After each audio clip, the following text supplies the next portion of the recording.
Pretending every day is the same to start. Hello and welcome to Stardew Valley. We're gonna get right into it. Penny is telling me how much she loves archaeological things.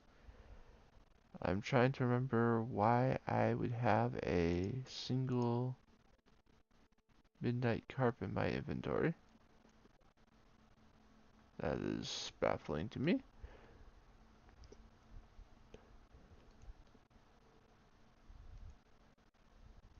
If I had other fish in the fish smokers, I would think I had been smoking stuff when I ended. But I was so out of it when the last stream ended, it's not surprising that I don't remember why everything in my inventory is there. The things I do remember is I have the golden animal crackers to give to my goats, and that uh,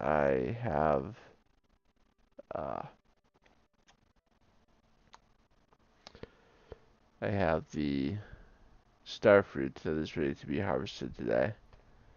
I did not get a notification from my Twitch app that I'm live, but checking it myself, it says that I am, so we'll call that good.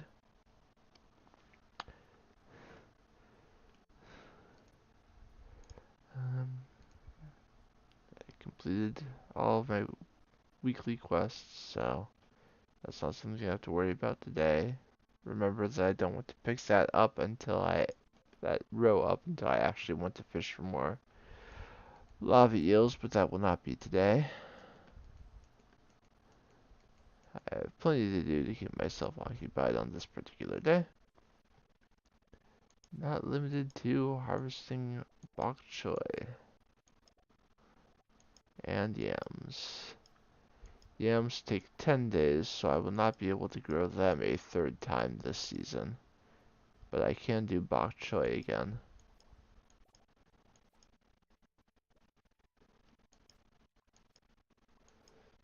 And the eggplants are ready to be harvested once again. We're doing 41 of everything, so I should pick up 82 bok choy to both fill its spot again and to take over the yam spot where I cannot plant them again.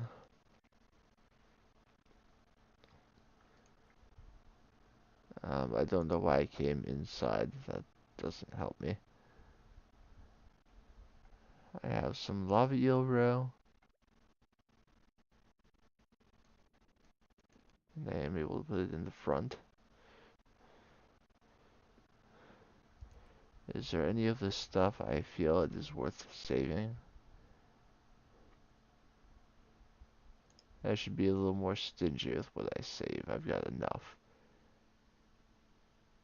Now I don't need to save any of this.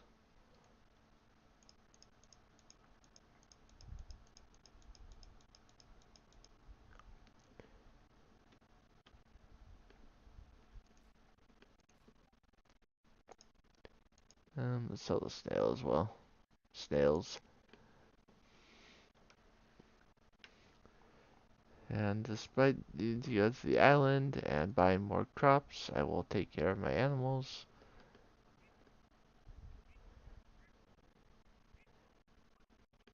Maybe at some point it'll turn into a habit to take care of the animals. And I won't have to make little notes for myself to remember to do so.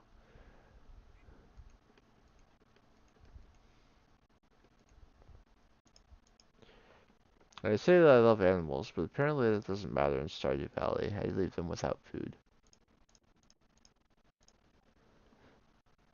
Okay, they get fed by the auto feeder, but they deserve pets too.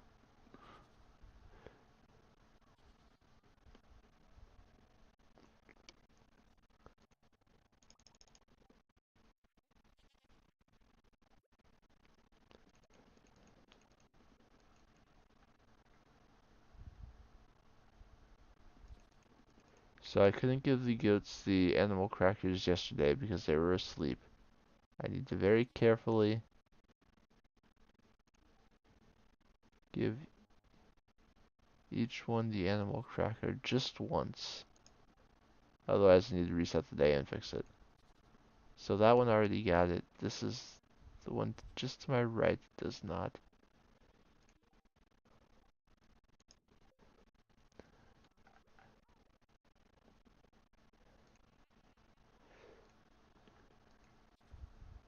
But this one does not. Okay. If I look at the animal tab, it will tell me who has the golden animal tracker, and it is the 4 goats. So now each goat will give me 2 goat milk on the day that it produces, and I will take the goat milk cheese starting tomorrow when they're giving more to my cellar, and I will age the gold quality goat cheese into iridium quality goat cheese. And it will take a few days before any of that finishes processing, but once it does, that will be a moderate increase to my profits. A short-term uh, pause for long-term gain.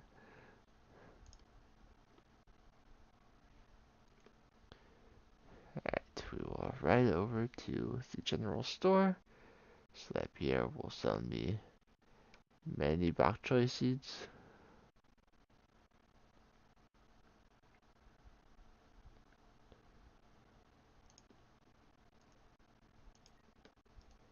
Elliot wants a red mushroom, but I'm probably not going to bother. Bok choy. Let's quickly buy 75.82.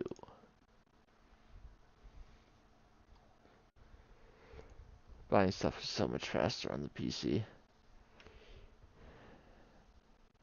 On the Switch, you just have to hold down the button.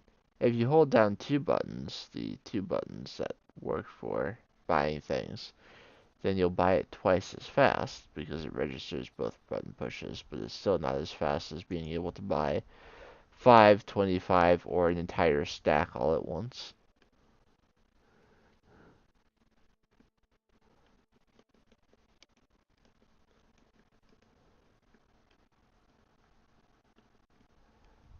Alright.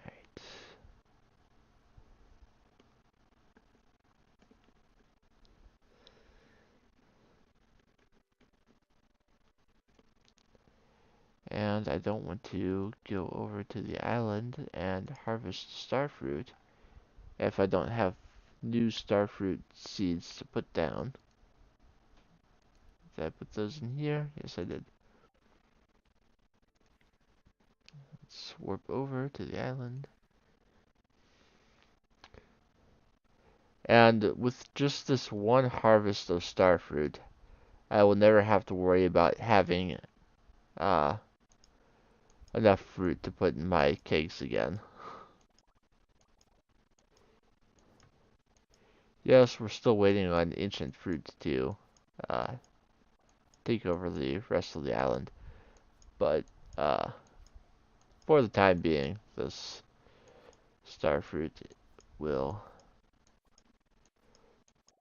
provide what I need for several weeks until the ancient fruit is done. It's 11 days away currently. So I will have another starfruit harvest before the first harvest of ancient fruit comes through. If I stand right here, then I can get every row of starfruit. There's a little bit more, but that's okay.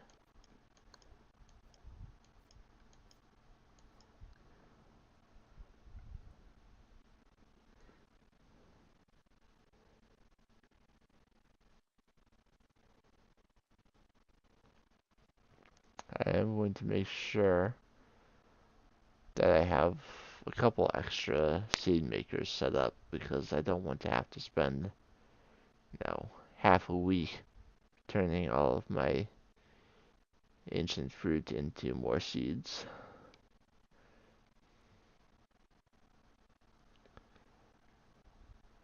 Starfruit with deluxe speed grow only takes 9 days instead of the 14 that it normally takes. So even in summer, if you put deluxe speed grow under your uh, starfruit, you can still just manage to get 3 harvests instead of 2. So it's useful even when you're not working on the island. Just the island is easier.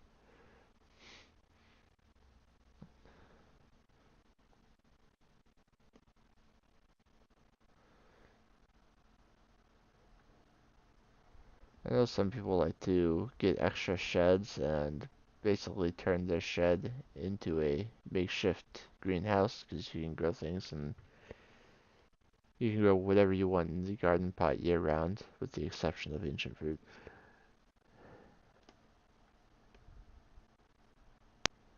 Uh, but I'm alright with the greenhouse it gives you and the island.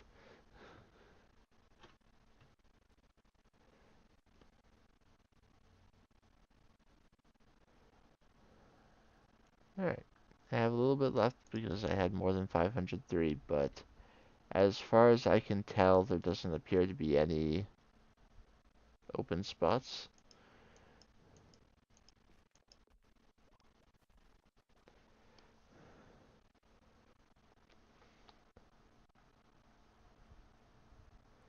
I will chop down any trees that have finished growing to continue trying to salvage my dwindling wood supply.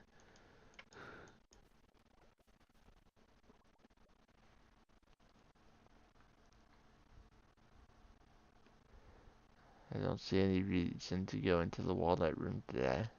I don't have enough key gems to really get anything, nor do I have a new quest to accept until tomorrow.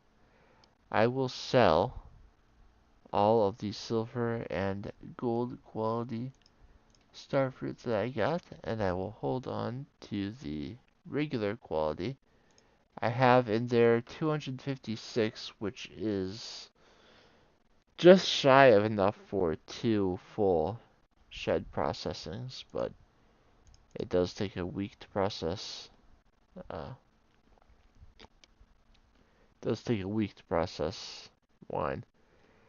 I'm going to go to the desert and I'm going to buy up to 503.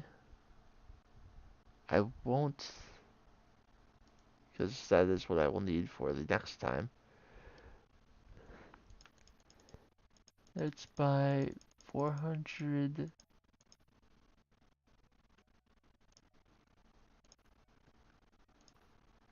more, 5 more, 503. Okay,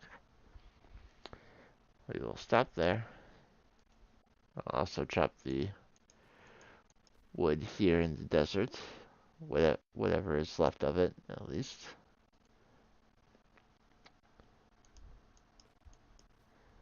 I'm coming to both the island and the desert somewhat regularly right now, so it is not a surprise that there's not a lot of wood for me.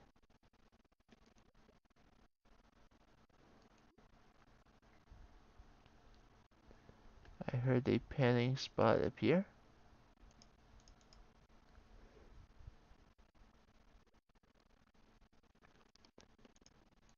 I have a slight bit of surprise when uh, another one doesn't appear here.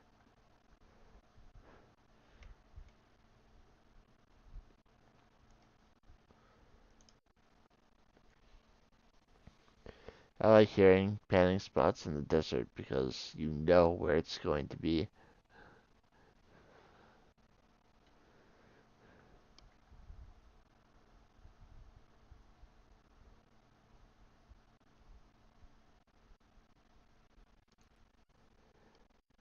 Um,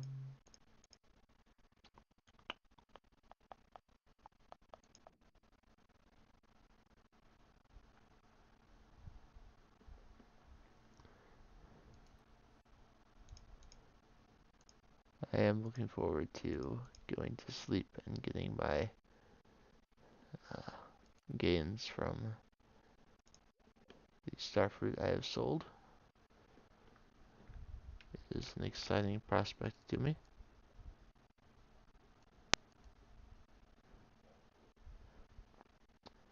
I've been hinting at, increased profits for several streams now.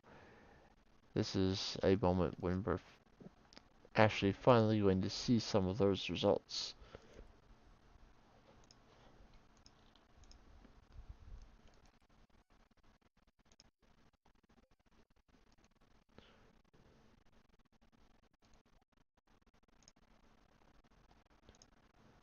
I'm wondering if I should change my uh, clothes when winter comes. Maybe like the red flannel or a pullover, something warmer than the basic wearable shirt I've been wearing for the first, you know, 3.5 years. It's a little bit earlier than I realized it was, so Penny is somewhere, but not in bed. Where actually is she? Maybe she's not inside.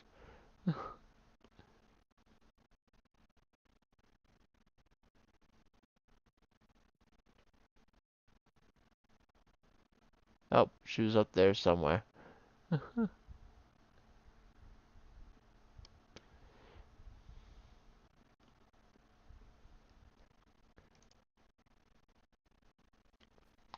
Alright, we made today almost 350,000. The silver quality star fruit got over 200,000. The gold over 100,000. It's a sizable amount of money.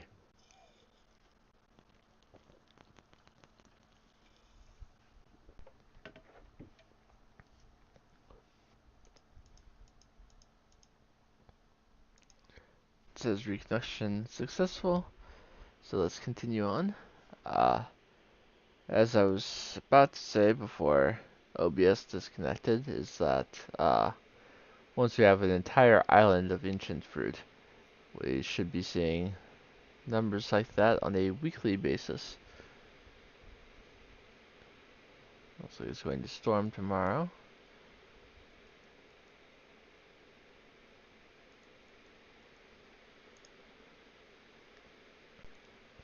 We are so very close to winter, which will provide us the last... I'm getting a phone call. That almost never happens. But I'm streaming right now, and it does not show me who is actually calling me. If they leave a voicemail, then I'll check it during my break, but...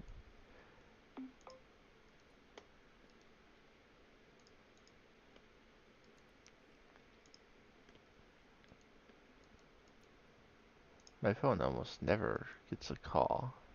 I get a bunch of texts from Amazon recruiting scams and things like that, but very rarely phone calls.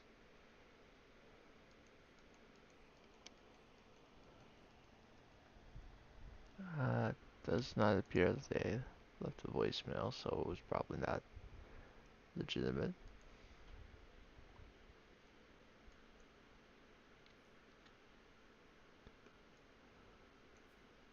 That is a lot of row that I'm getting.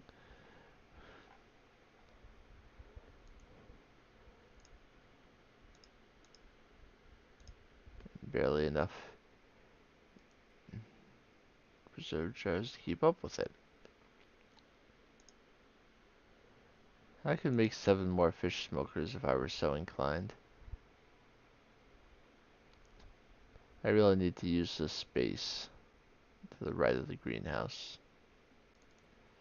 I will take care of the animals before I go and harvest the amaranth that I can plainly see is done growing.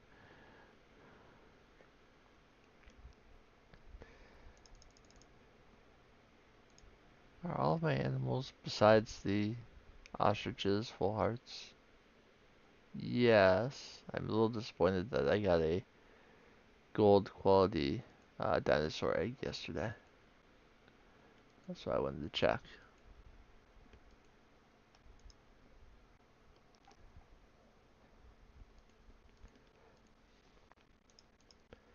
I'll try and remember to let the coop animals out every other day, so that they're at least, so that their mood is at least pretty good. So as we will see in here, I'm getting 4 large goat milk,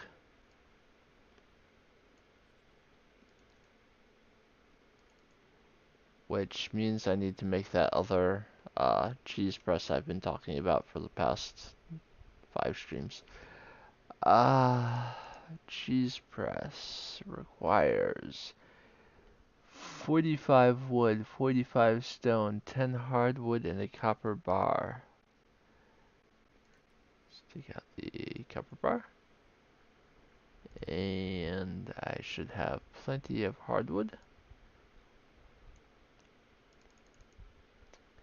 And I do have more than enough wood and stone for that. I mean stone especially. I would kill for this much stone on the Switch right now. I have like 50 pieces. I mean that's because I'm in the midst of crafting everything, but you know. Alright, so this additional cheese press will allow me to turn everything into cheese. Cheese!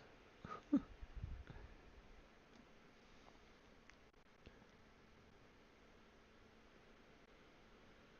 Shea-Grath levels of cheese. Okay. To get to that point, I would have to give golden animal crackers to all of the regular cows as well. And if I put enough additional casks in the cellar, then I would have more than enough to age the regular cheese as well. And yes, that would be yet more profits that I'm currently not taking advantage of, but I don't know. Maybe this is a playthrough will end up doing it. The, of course, thing is I need more golden animal crackers to be able to do that.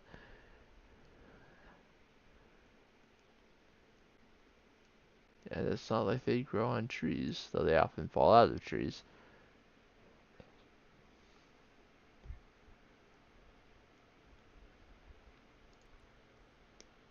I think I've got enough amaranth saved up. So I will sell all of this and go back to the general store. I believe amaranth is 7 days, which would mean planting it on the 22nd will not give me another harvest. We'll see if there's anything that besides bok choy that I can grow today. Robin wants me to gather 35 pieces of wood. I can do that. Alright, we'll scroll down here. Pumpkin, no. Corn, no. Eggplant, yes, but eh.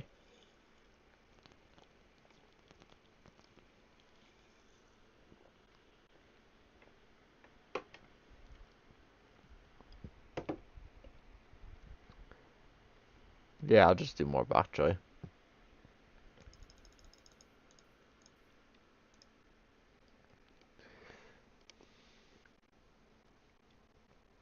It's not hugely profitable, but it will make me money.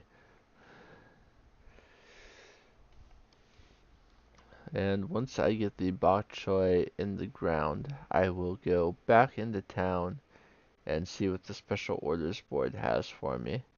And then I will come back to the farm and warp to the island and see what Mr. Key has for me.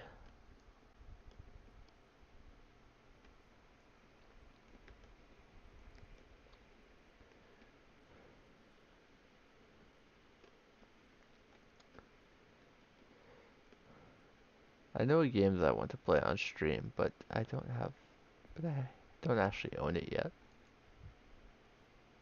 I'm hoping it goes on sale soon. because I would snatch it up in an instant if it were on sale.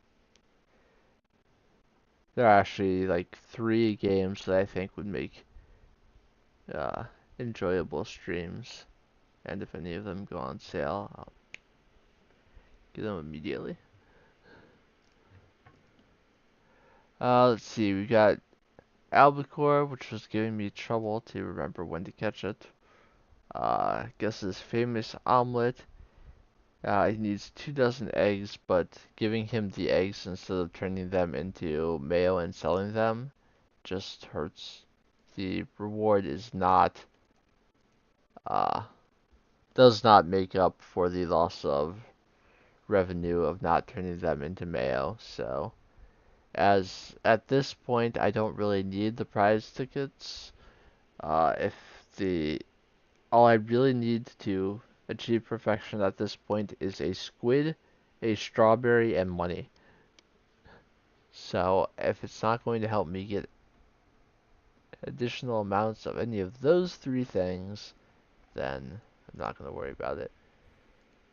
Now I do want key gems for one of the achievements, the infinite power one, but I don't actually, that's not actually part of perfection.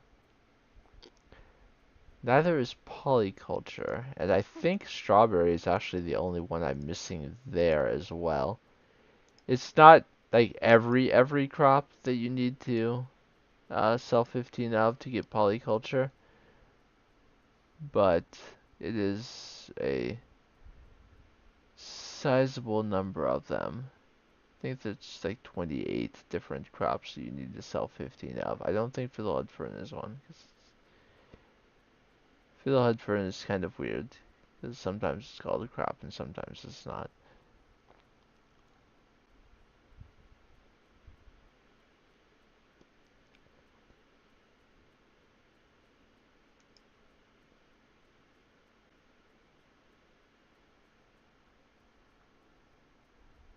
Yeah, I'm pretty sure at this point it's only the strawberry that is holding me back there. I mean, even if the 1.6 crops count, and they don't, but even if they did, I've shipped more than 15 of each of those. So.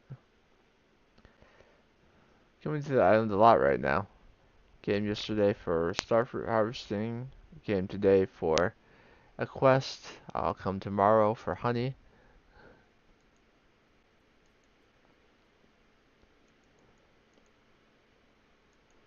Yep, 87%. It's 1% there, 2% there, 10% there.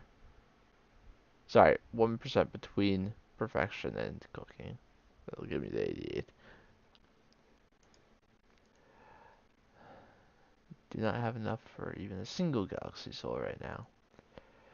Uh, I mean, I have a lot of rabbit's feet that are loved gifts, and I have various other loved gifts for other people, but the Let's Play game is just so much easier than trying to run around and find everyone for the week. I mean, 7 is easy because I'm married and give her and have the crystallarium set up to give her emeralds every day. So that means you only need 43 other gifts. It is 40 key gems. I'm gonna wait on it a little longer and hope that I find more rabbit's feet. If I really wanted to make sure that I get that one done, I wouldn't be selling the less than iridium quality rabbit's feet that I'm getting. I would keep all of them because it doesn't say iridium quality loved gift. It's just loved gift.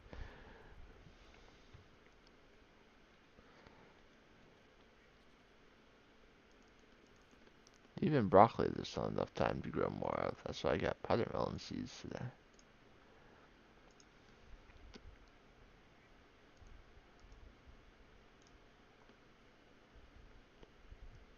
How many rabbit seeds do I actually have? I have. Well, I did keep 1 gold. I have 11. That's not nearly enough. There are other universally loved gifts, like the golden pumpkin, of which I have 2, the pearl, of which I have 8. I don't. Was treasure chest one of the ones that was made universally loved? I think it was. And I have 8 of those. There's also, of course, prismatic shards, and I do have 14 of those.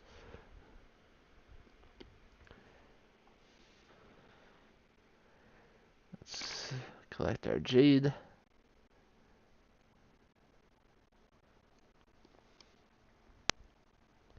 Part of me wants to just do a skull cavern dive just because.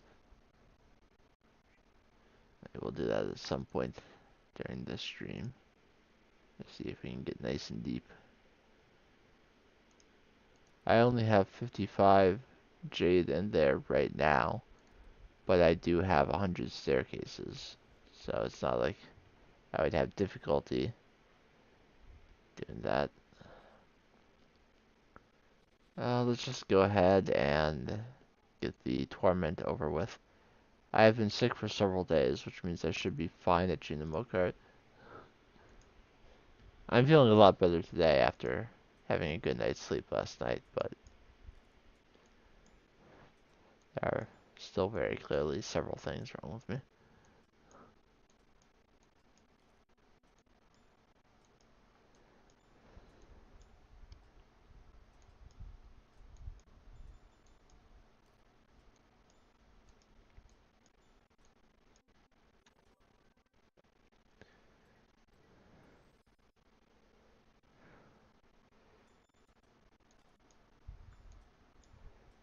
It's a good sign when you don't fail the first level. I assume that there is some level of sickness I could be that, no, it's so far in one direction that I can't play at all. But I'm mostly okay. I did consider going to the hospital yesterday, but decided I didn't need to. And have recovered somewhat anyway, so.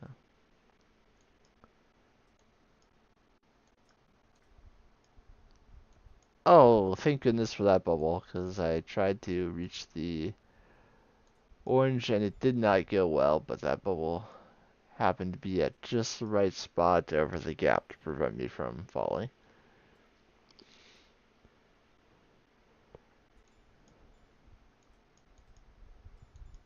Jinamo card requires a significant amount of skill, but sometimes luck plays in as well. Usually it's, an unlucky death, but every now and then the luck rolls in your favor. I did not make that jump. I think it was actually a combination. I think I jumped too early and didn't hold the click long enough. I believe space on the keyboard also makes you jump, but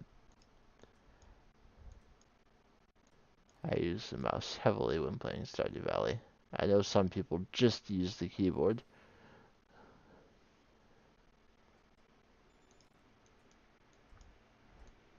Especially when it comes to combat, you can,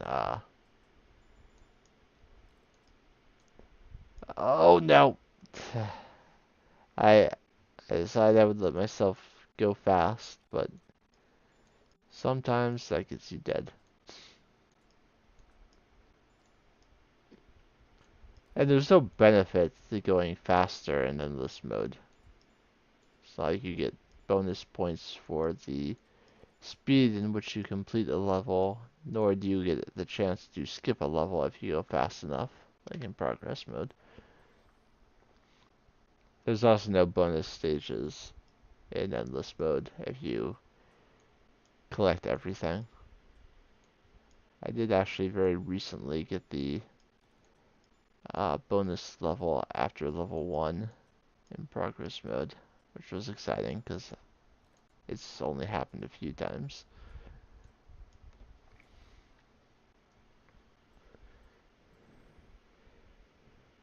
I did die during the special stage though, and it does still count against your lives. I feel like a bonus stage. If you die in a bonus stage, it shouldn't count against your total number of lives, but it did.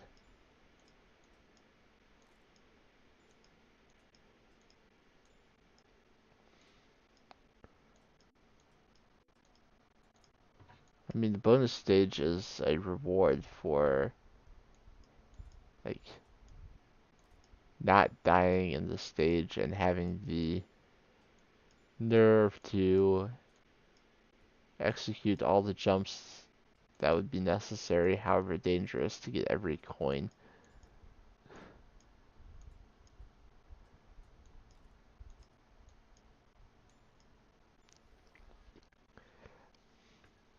But why would anything in Junimo Kart work in the player's favor?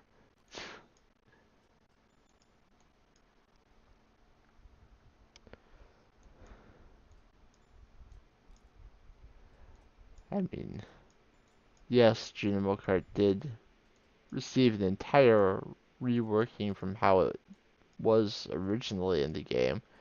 I believe the patch notes said that Junimo Kart was completely redone, so it was actually fun now.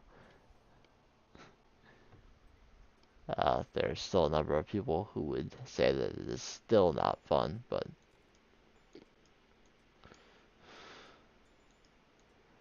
yes, it was actually worse before.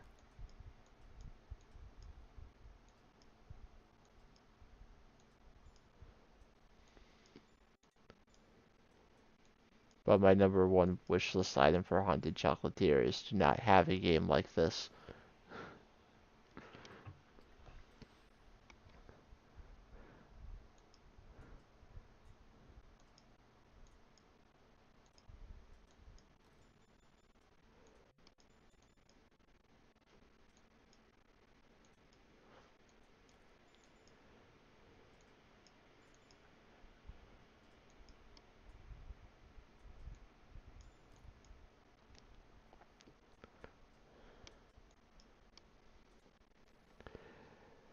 Okay, I am back to Ghostly Galleon at long last.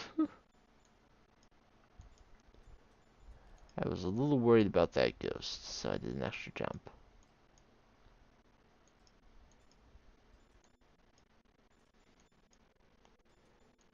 Because I got all of the fruit in Gemseed Giant, I don't necessarily have to complete this stage to reach 50,000 points, but okay, I made it anyway, so we're good, whatever happens. Now it's just to see how high I can make it go on this particular run.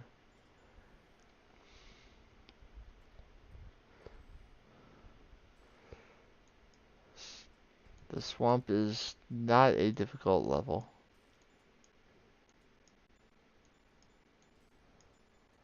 The most noteworthy thing about the swamp is it can make it impossible to get all three fruits if one is in a high area, since unlike the whale, there are no bubbles to bounce you up to them. But completing the stage, just overall, is not too difficult. I thought the mushroom would, I thought the spores would get me, but not today. And the last fruit right at the end. So we're moving on to Red Hot Roller Coaster, which is a stage I'm generally good at, but I do die sometimes, so it's not a freebie.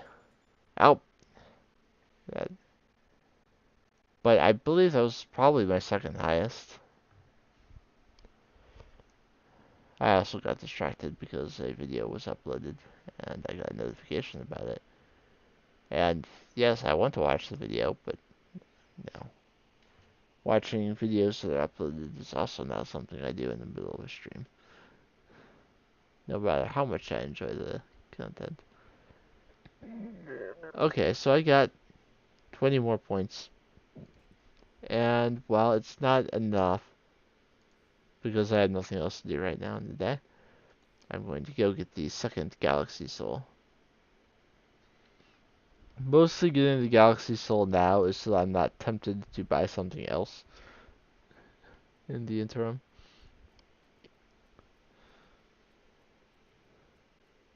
But it would certainly lend some, if I managed to get all three, it would certainly make these gold cavern dives I'm interested in doing better. You know what? It's a single player game, and I've put in my time. I don't care if it's considered cheating.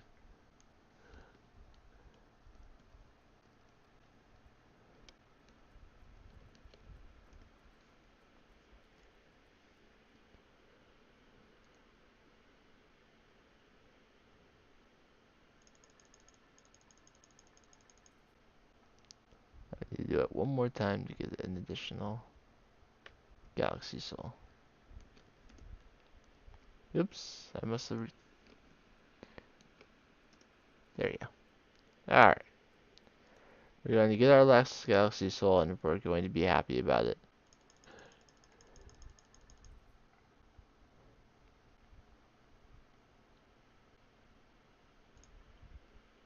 There. The only things I have gems for now are... Eh. I mean, Mr. Key's hat is cool and all, but the hopper just sucks.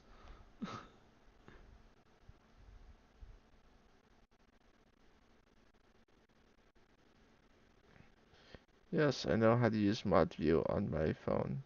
That's how I know that I can use it to delete that comment.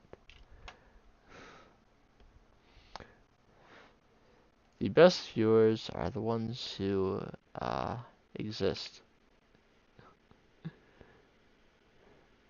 not the ones that you go to a shady site to attempt to purchase and inevitably end up being scammed. 21 of 35 from that one tree. Do I have a tree down here that's fully grown? I do not. I mean, I could probably get enough of the wood from chopping partially grown trees over there, but let's not do it that way.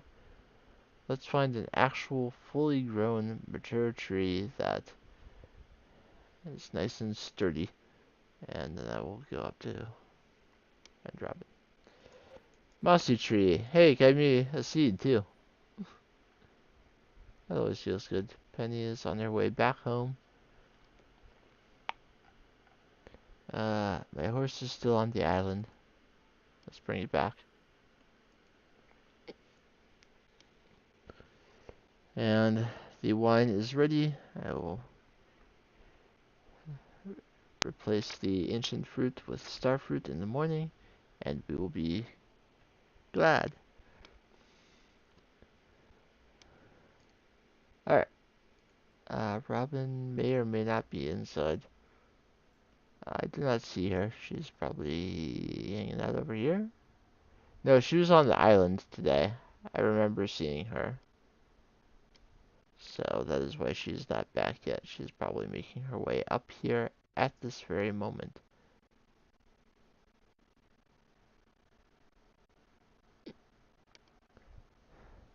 And if she somehow gets past me, I do have the key to the town, so it's not like I can't get in there anyway.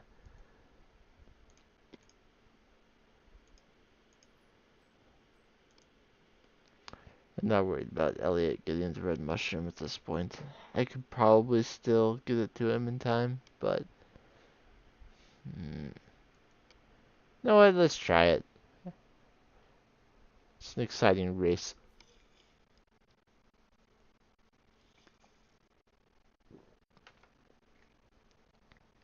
For me to get back to my farm, pull out a red mushroom, and then get down to the beach. I know I'll have access to his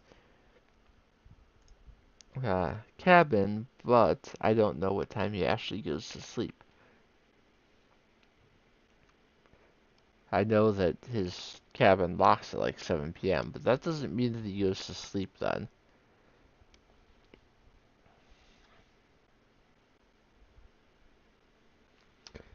I say that I feel bad for Emily. I think I've mentioned it before, but the saloon closes at 12, and the moment the clock strikes 12, uh, Gus leaves the bar and goes back to sleep. Emily is the one who has to stay there longer and close it up.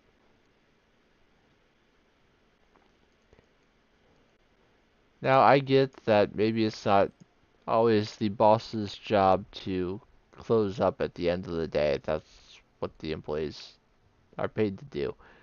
But if you live there and the other person has to walk to the other side of town to get home, maybe at least do a little bit of the closing.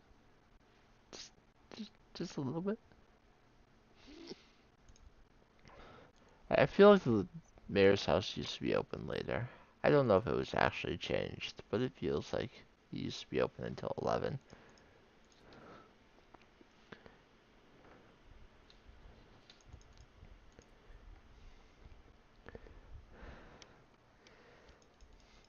You know, I like to say that I decorate my house more in 1.6 than I did in any of the previous versions of the game, but that's only partially true.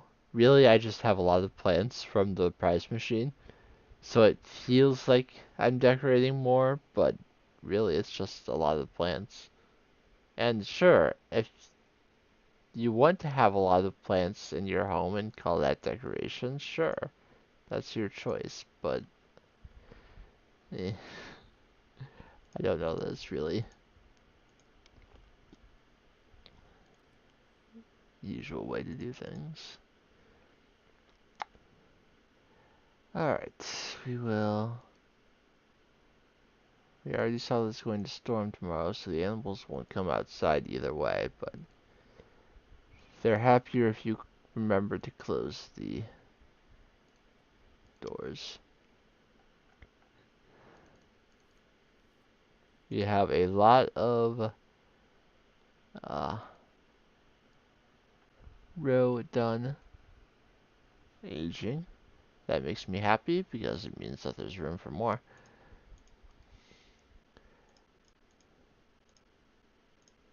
Alright, I'm going to put the coconuts away and I'm going to grab the other galaxy soul and we're going to pull out cinder shards. I hope I have enough.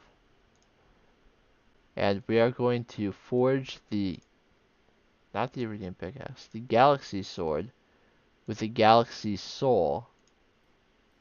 1, twice, 3 times, and the galaxy sword becomes the infinity blade. I got the infinite power achievement, or if you're a Star Wars fan, unlimited power. The infinity blade does 80 to 100 damage per hit, still has that +4 swing speed, and carries +2 defense on it. It shreds through things. And then, of course, I also have that 10% damage increase from the iridium band that's in the combined ring. I have 10 and then 15% more damage from combat professions. So the Infinity Blade will slice through everything.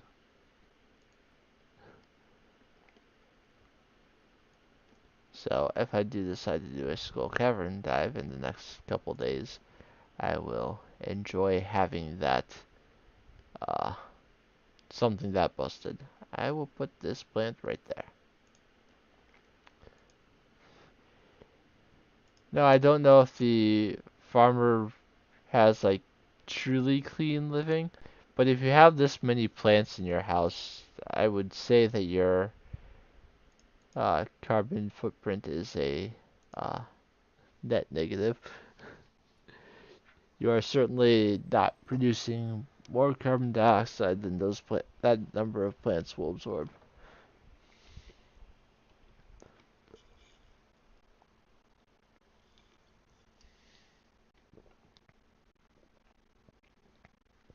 Most of our money that day was the fact that 6 Legend Row finished aging.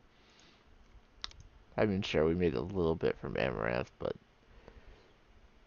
41 Amaranth is the kind of money that feels good in the first year or two. At this point, there's really only a few things that are really bringing in money. And we'll be doing one of those things today.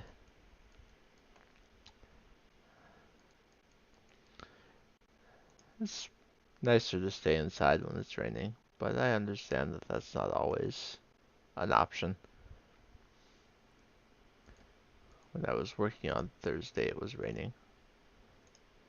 It wasn't supposed to be. I checked the forecast. It said it will rain at 7 p.m. And I left, uh, around 2, I think it was. And it wasn't raining. I made it about to the end of the driveway before it started. And then it stopped around the time I got back home.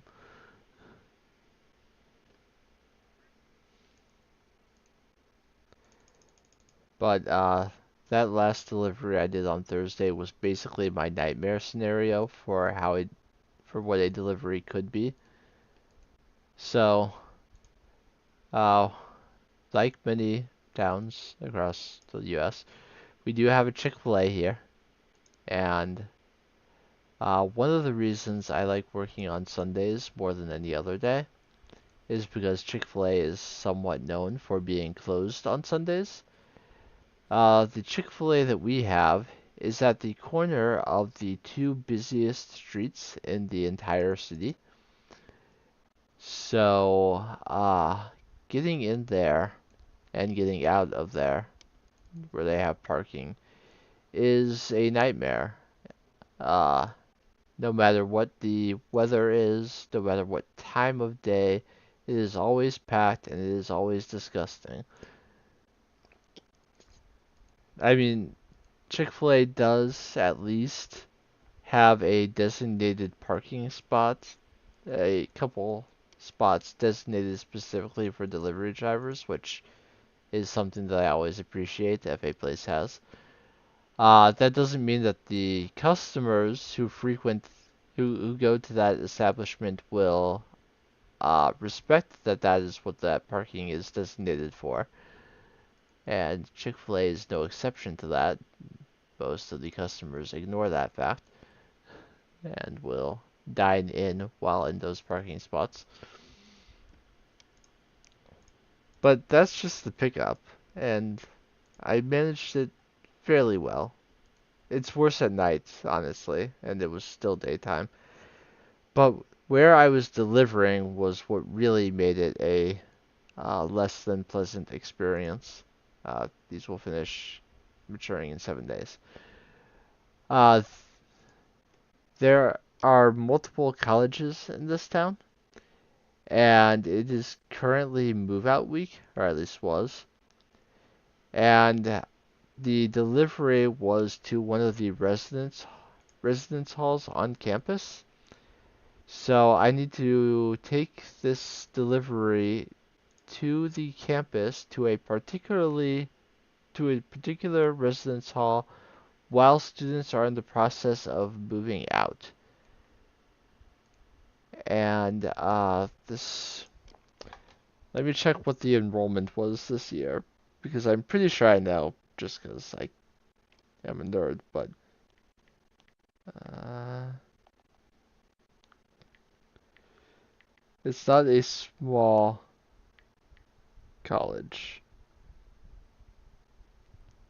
Helps if I put in the right year.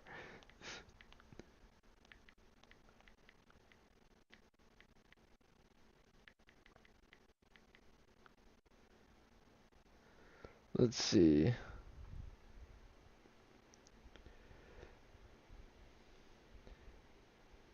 The let's see. Looks like about 22,000 students this year. Now, obviously not all of them live in the same residence hall, but uh I do happen to know because I lived in the same residence hall that I was delivering to, that it does have a large number of students in it. Uh, so parking anywhere near the entrance to the residence hall was just a complete impossibility because, students and or their parents were lined up for a significant portion to, not have to carry furniture and whatnot too far. So to actually legally park, uh, most DoorDash drivers don't care if they're parking legally, but I do. To actually legally park and take that delivery to the entrance to the residence hall where I was instructed to leave it was 4 blocks that I had to walk in the rain and freezing temperatures.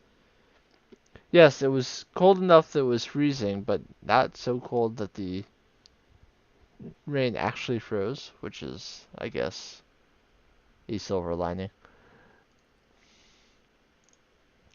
And then, of course, I had to walk back to the car after that. And despite how long it took me to actually walk there, the student who needed to be there to accept it, because, of course, as I'm not currently a student, the doors are now locked to me. Uh, they weren't actually there yet.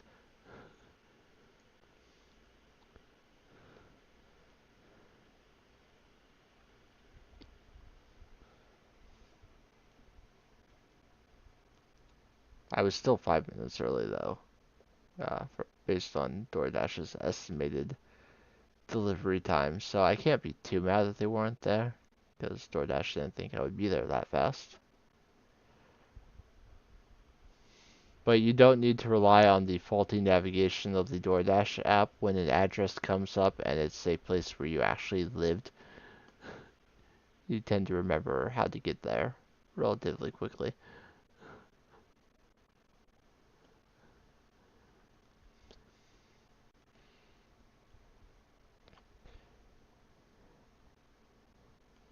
I had several interesting deliveries before that one, but that's the one that made me say, yeah, I'm done for the day. I was already feeling sick then and uh, didn't want to, risk taking myself out of commission for like several days by continuing to do that. We are making a significant amount of money from the wine. Uh, Unfortunately, ancient fruit wine doesn't sell for as much as star fruit wine, which is why in most playthroughs I will fill this entire Ginger Island farm with star fruit instead of ancient fruit. But ancient fruit is exactly 1 week to regrow, and you never have to replant. So I decided that for this playthrough, I would try and see if the convenience that so many uh, swear by in terms of uh, ancient fruit on the island actually outweighs the profit difference.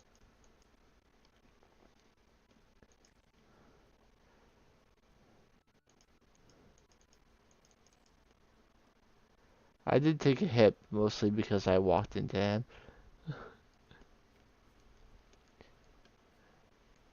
I still have to be careful because I did something silly.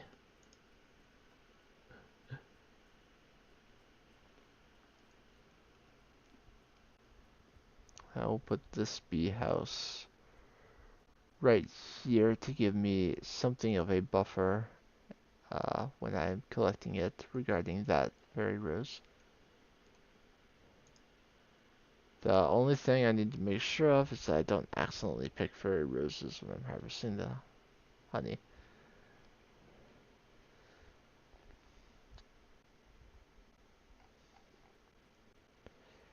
Yeah, I don't do the honey or the full planting of this island until I've completed Caroline's quest, and because that took so long, I was delayed in getting everything set up. Because the fairy rose will take up a lot of space where ginger can spawn. The obviously planting all over this farm limits the amount of pineapples you could get. Taro root, I could still plant it on the left side in all of these spaces and have it watered, but I have fairy rose in some of those spots as well. So it was just better to get it done when I did.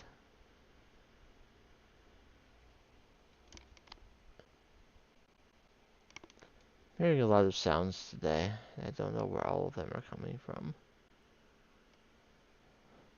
I know one was people driving slowly along the street and going door to door. I assume it was some sort of religious group based on their attire and what they were carrying.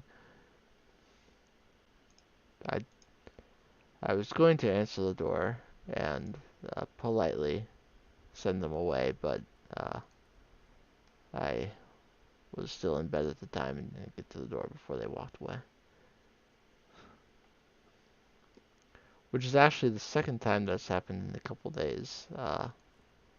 I was actually willing to go and answer the door, but by the time I got there, they had already walked away. So that's an ice cream truck.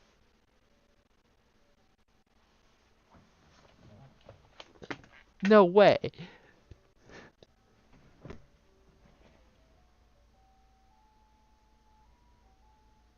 You know how long it's been since I've heard an ice cream truck? It's been ages.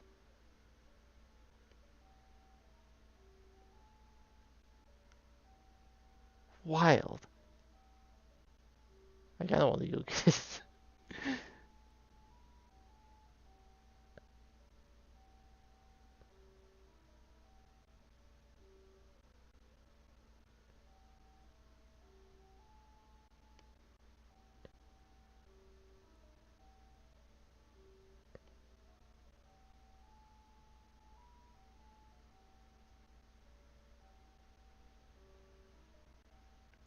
I guess that would be a perfect time to have a.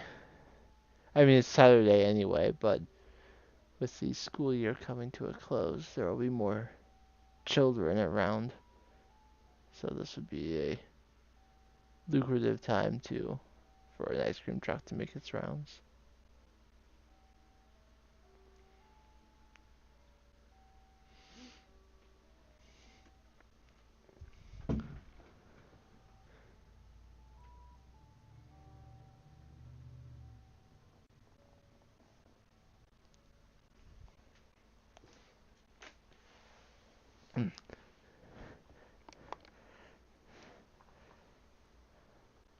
I just love going to the ice cream truck.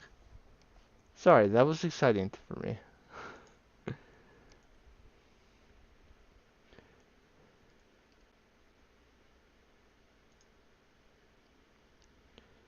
Alright. I spent today getting wine and honey. So I don't really have a lot of time to do other things today. And I've already gotten the hardwood. I can pick up the maple syrup, that's a good thing. Let me guess. Nope, I did take care of the animals. I didn't forget. If it feels like there's still time in the day, it's like, did I forget to take care of the animals again? Not this time. Yeah, there's not, even staircasing down, there's not really time to do a skull cavern dive. There's not really time to,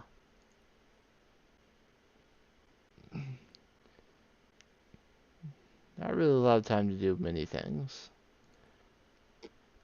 I have 5 tappers, just regular tappers. And I can't think of anything I want to tap. Now, if I had mushroom trees, maybe I would tap those, but I feel like with the introduction of mushroom logs, tapping mushroom trees doesn't really matter anymore. I have heavy tappers already on the mystic trees. I have equal level tappers on all the regular trees, and tapping uh, hardwood trees is pointless because all they give is sap. And sap is not something I typically need more of.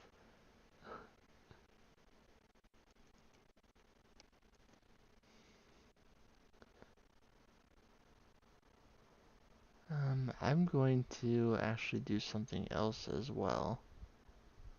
And I'm not sure where I am keeping it, but I think I'm keeping it inside. I'm going to pull out 3 iridium bars. And I'm also going to pull out, by the way, each tapper will give me 2 copper bars back, though I think I would prefer the hardwood. I'm going to pull out the anvil and the parrot egg, actually. And I'm going to set them, I'm going to set the anvil right there. And I'm going to see if I can get a level 4 parrot egg in the next few days.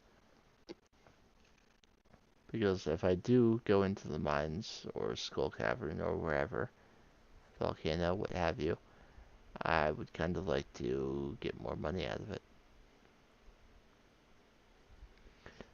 And the level 2 parrot egg is not going to give me the level of things that I want.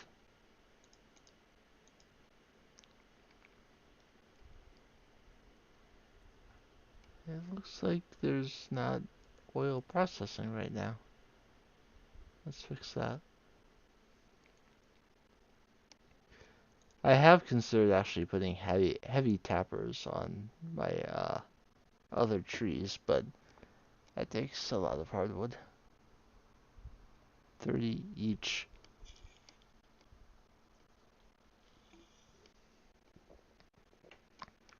So for the 15 that I would for the 15 other trees, that would be 450 hardwood. And that just doesn't feel worth it for when I already have as much uh, sap and syrups and what have you as I do.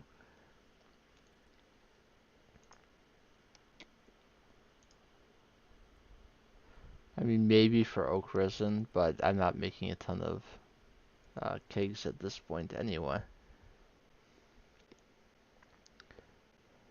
Though, who knows, maybe it would be worth it, yeah.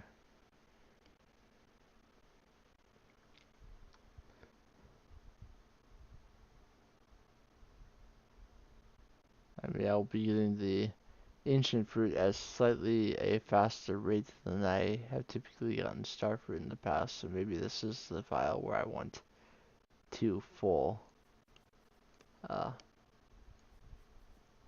sheds of kegs. I missed out on a day of getting tea. That's too bad.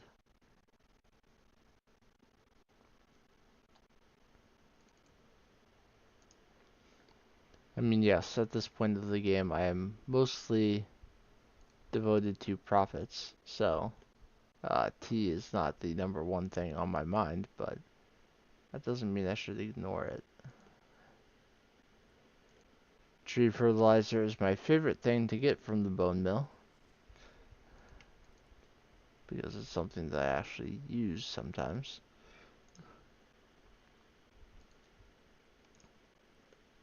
Without, buying it from Sandy, like I do with the Deluxe Speed Grow.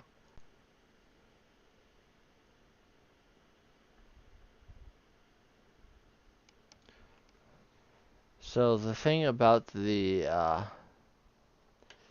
anvil and reforging trinkets is that it is not uh, it's something that's determined when you roll it, not like at the start of the day or anything. So if you want to roll for a specific level of something, such as a 4 level or level 4 parrot or level 5 fairy box or whatever, then you can reload the day until you get the one that you want. If you don't want to spend the uh, if you don't want to spend the iridium bars to just continually reroll throughout the day. So we got for 138 ancient fruit wine 318,780 G. So once the island farm is completely converted over to ancient fruit, uh, and I have more than enough to regularly repopulate the uh, shed with those, then we can expect to see that number uh, every 7 days. Now, I will say that the price for selling starfruit wine is 3,150 for regular quality. So it is more than that, and we would be getting uh, 434,700 every 7 days if I kept it as starfruit. But the at some point, never having to rebuy the starfruit, plus getting it harvesting ancient fruit 2 days less each cycle, 7 days instead of 9, will eventually probably make up for that price difference. I'm sure there are people who have gone very deep into the math on that. I am not one of them. I'm doing more basic levels of math. So I'm going to give it a few tries of reforging the parrot egg to see if I get lucky. It doesn't take very long, so it's not like I have to wait the entire day. Got level 2 again, so if you don't get what you want, you can exit to the title and reload the day. I at least want to see it increase a level. Getting the same level or a lesser level is not something that I want.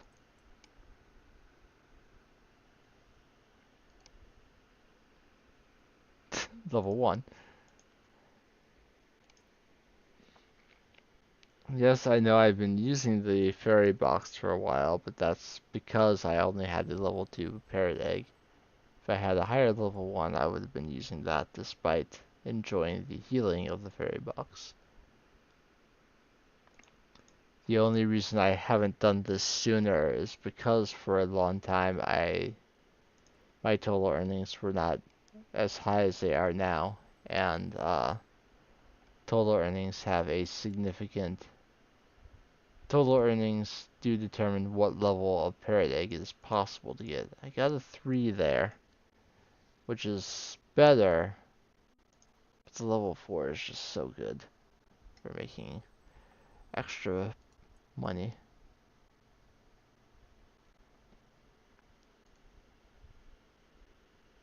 There are people who actually consider the combat with the parrot egg to be a respectable money maker in the mid to late game.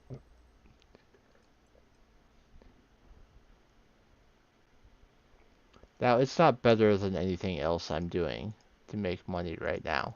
It's not better than ancient fruit or starfruit wine. It's not better than pigs. It's not better than lava eel fishing. But every now and then, I will have a reason to go to engage in combat. And if I can make a little bit more money during that time, that's a little less money that I have to make later. It is worth noting that I currently do have more than 1 million on hand. There we go. There's a level 4 parrot egg. So I will not reforge anymore today. I do have interest in attempting to have better than a level 1 fairy, but I'm going to take what I got with the parrot egg, complete the day, and if I decide I want the fairy again later, I can reforge it then.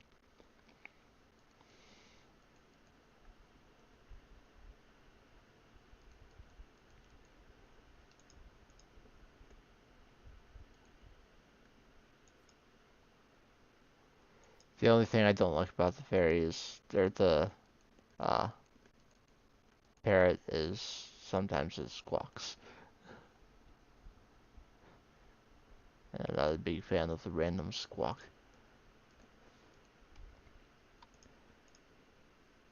Squawks is also the name of the parrot friend in Donkey Kong Country. That is my favorite kind of squawk. The parrot named Squawks. Donkey Kong Country is such a great series.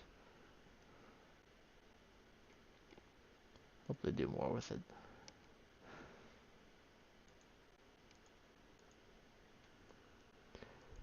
Now, what baffles me about how Nintendo handles some of their series is currently Star Fox. Because I love Star Fox 64. There's a Let's Play of it on my YouTube channel that I would, uh, if I may say so, I think turned out pretty well. But did they really need to remake it again? I mean, Star Fox 64 was basically an update to the original Star Fox on Super Nintendo. And then they did Star Fox 64 3D on the 3DS. And Star Fox Zero was basically Star Fox 64. And now the Star Fox that's coming out for the Switch 2 is basically Star Fox 64. Just once again updated to modern hardware standards.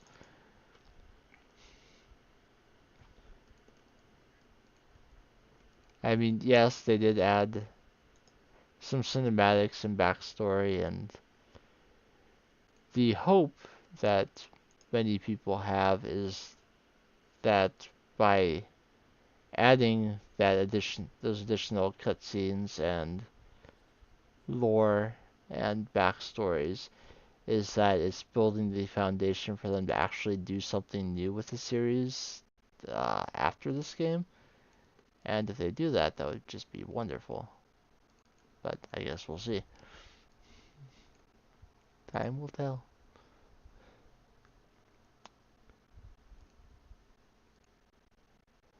Or maybe they'll remake Dinosaur Planet next and actually intend for it to be a Star Fox game from the beginning rather than uh, throw a Star Fox skin on it at the last minute.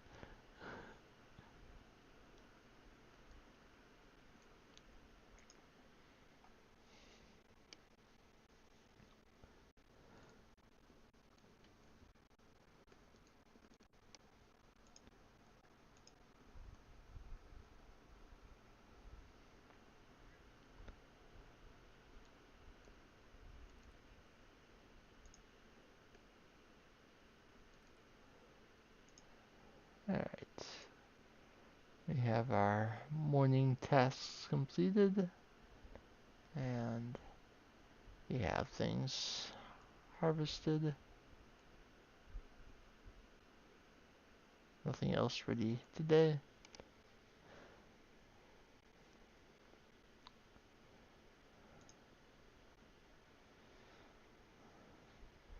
I think I will pop over to the Skull Caverns so that I'm at least doing something with this day.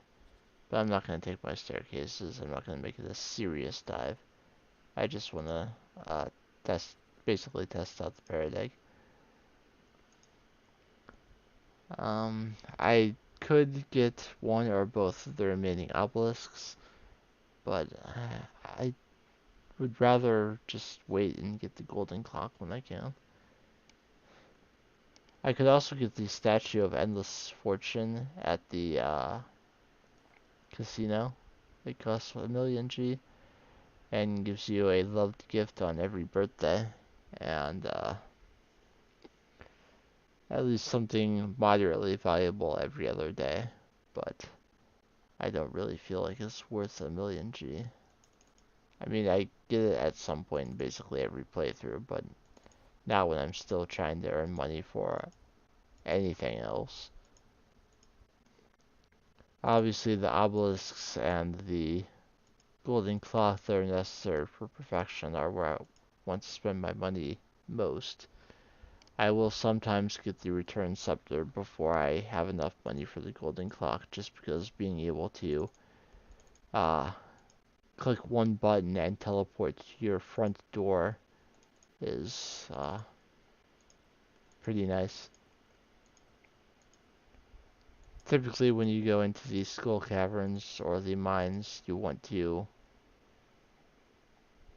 usually pass out because you want every second to get everything you can. But if you can teleport to your front door, then you can still get a few extra precious seconds and then teleport to your front door, turn around and click the button to go into your house in, no, less than a second.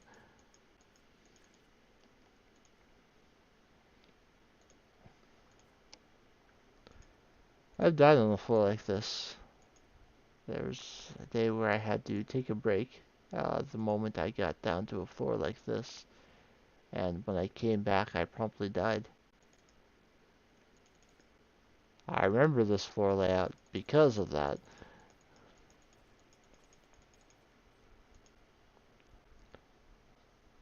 Yeah, we're not getting money from every enemy we kill, but it is coming at a faster pace than it did with the when we were using the level 1 parrot egg before I got a fairy box.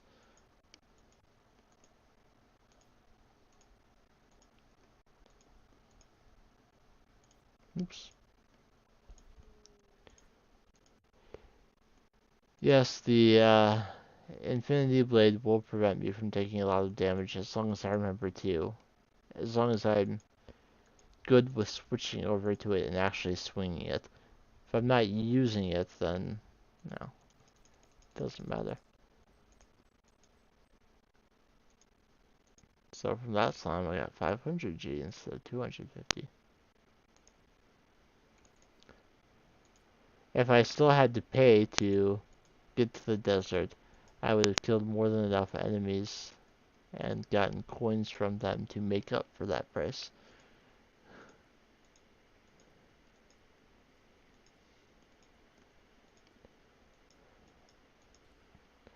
I mean, by the time you unlock the desert or the island, the cost to be taken to them is negligible, but I do care about every G that I can squeeze out of the game.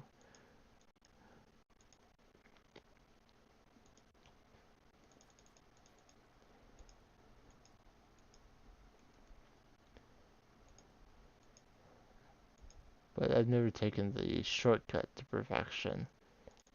Uh, every perfection waiver you buy from Fizz in the dig site cave is 1%, and they cost 500,000 each. So you can buy 10 perfection waivers for 5 million and get 10% that way, rather than the 10% or the 10 million you have to spend to get the 10% from the golden clock. So you could essentially cut the money in half that you have to get to reach perfection. But I've never done that.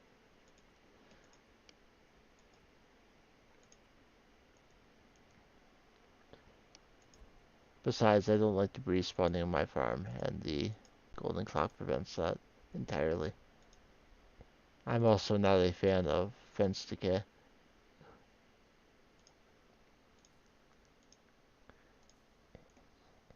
I much prefer to be able to use whatever fence I think looks nice on the farm rather than worry about always doing hardwood because it takes the longest to break.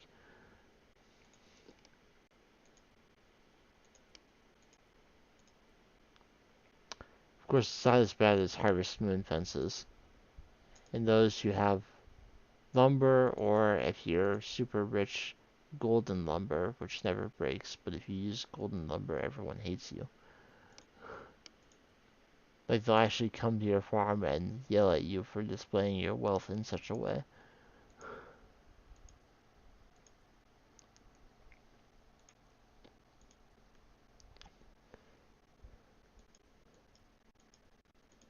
I love the Harvest Moon series, but it has some interesting choices, shall we say.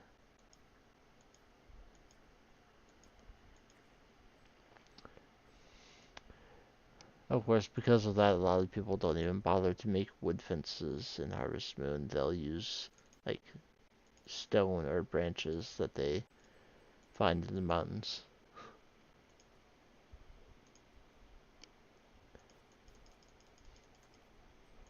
Besides, lumber is hard to come by, and you need it to upgrade buildings, so why would you use it for your fences?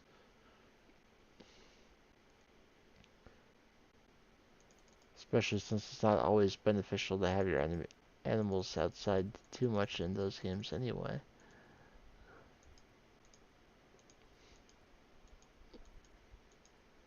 You can actually miss out on certain shippable items entirely if you have your animals outside most of the time.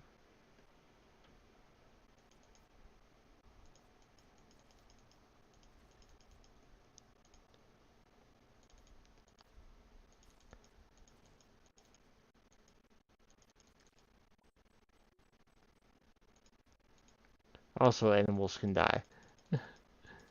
That doesn't happen in Stardew Valley. Your animals either don't get sick, don't die of old age, they just live. They can disappear if they're left unfenced and stuck outside overnight. And it's implied that perhaps they were eaten by a wild animal, but it doesn't explicitly tell you that, so if you want to believe that they're still alive out there somewhere, that is your choice.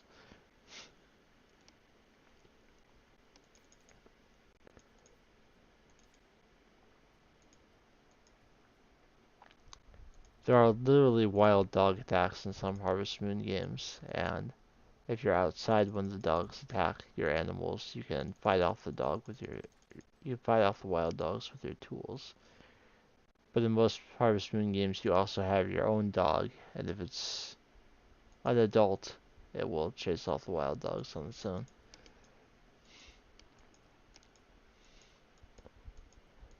I've played a lot of Harvest Moon, and a lot of the titles.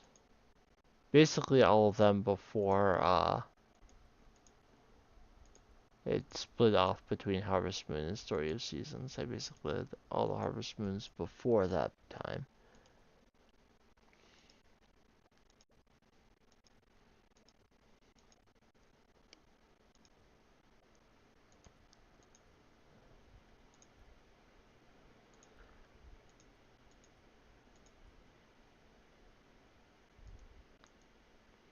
And Friends of Mineral Town will likely remain my favorite for the foreseeable future. I mean, Harvest Moon 64 is probably the one I played the most prior to that point, but I would say over the years I've probably ended up playing a little bit more Friends of Mineral Town. I mean, it's on the handheld, it's more convenient.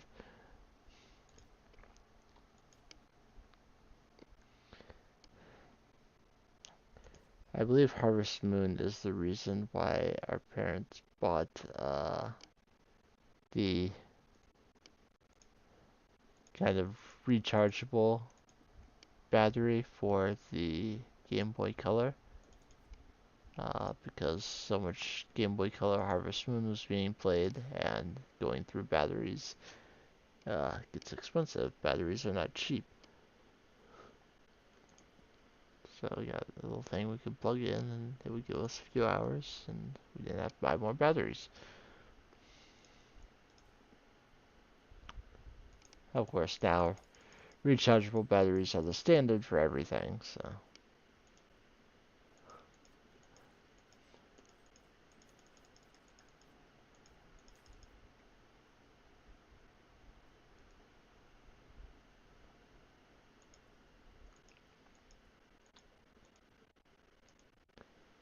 Now, how long those rechargeable batteries actually last, well, it's not always as long as one would hope, but that's because the things that they're powering are so powerful that of course it's going to drain the battery quickly. This computer I'm currently playing on, I did not choose it for battery life. I chose it for power. And that's why when I'm streaming, I always have it plugged in.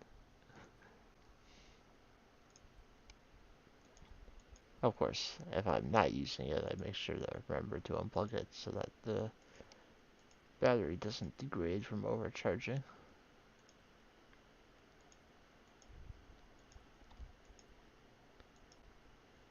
Yeah, by the time I was done with my old computer, I basically had to have it plugged in at all times to even power it on.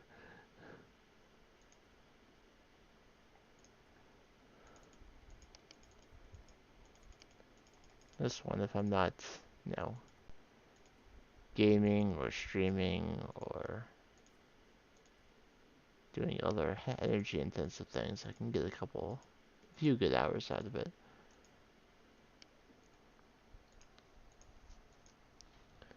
When I was doing tax stuff, I didn't have to plug it in.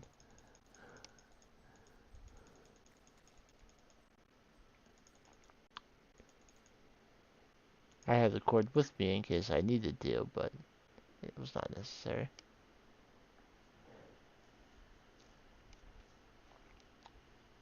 I'm gonna eat the cookies.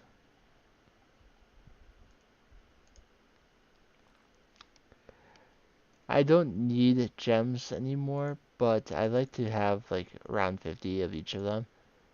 And any additional over that I will sell.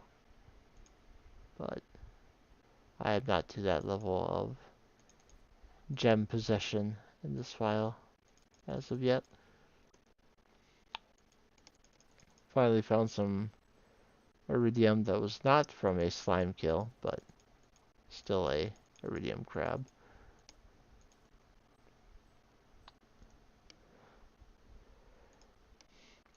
I haven't been keeping track of how much money I've made through the parrot egg today, but I do think I've seen it activate enough times that I hope it clearly illustrates that it can be nice to get that little bit of extra money.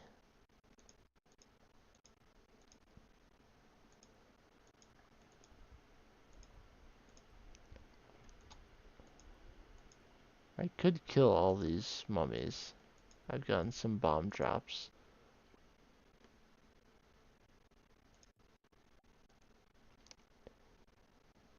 I will take this iridium from the crab, and then I will head out.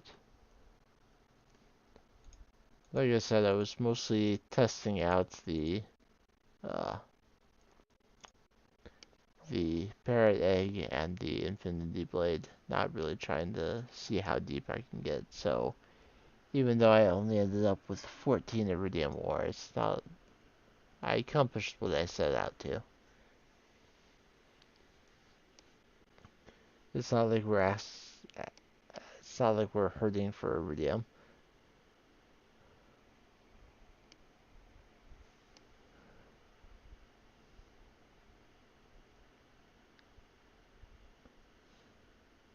I mean, bars alone, we've got 141.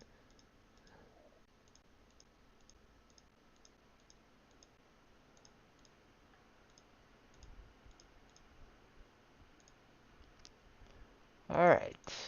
Um, 49 amethyst, 46 aquamarine, 97 emeralds, but that's because my wife loves them. 65 jade because I can trade them in. I know why I have extra rubies. So, if we look at our journal scraps,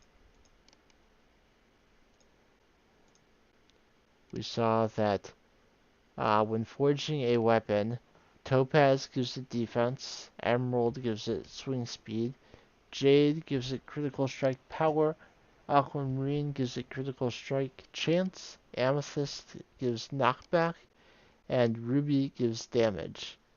Now, I don't really care much for the Infinity Blade already has defense and swing speed on it.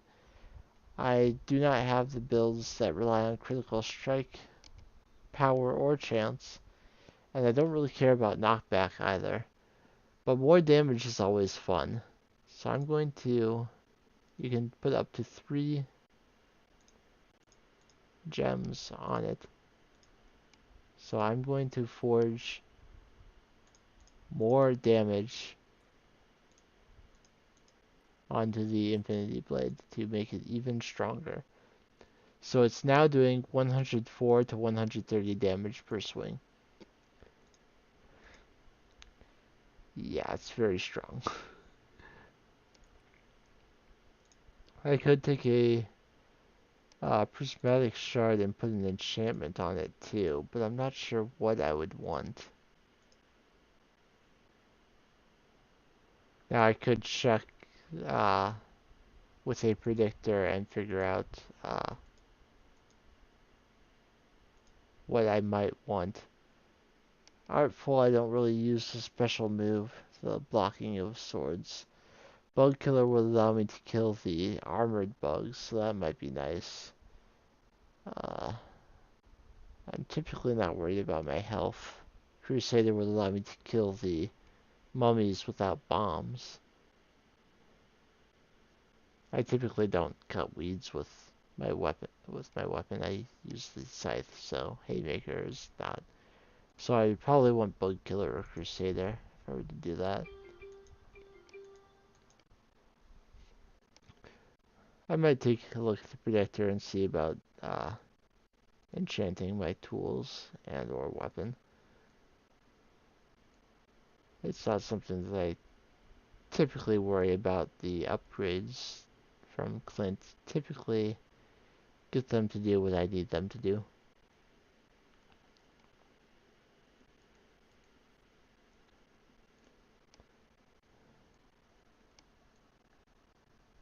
Alright, that back row is now clear of things, but I won't put... actually... No, I don't have time.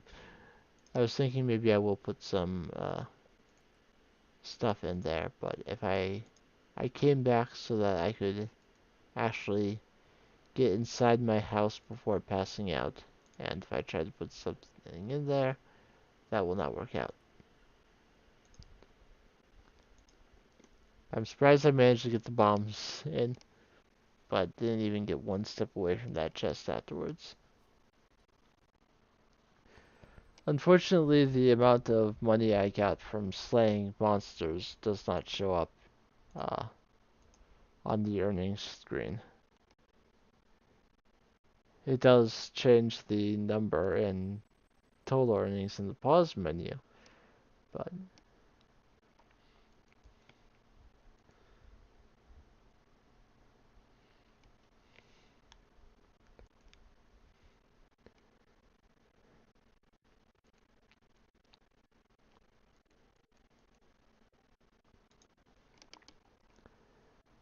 still giving her emeralds.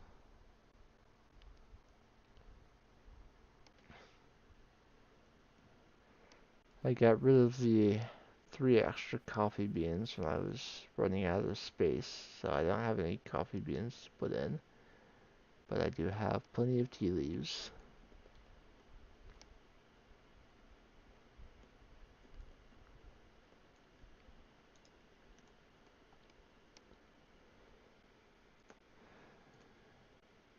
And of course we still get more iridium every day, which is why I'm not too worried about what I get when I go mining. Get a little bit more luck today.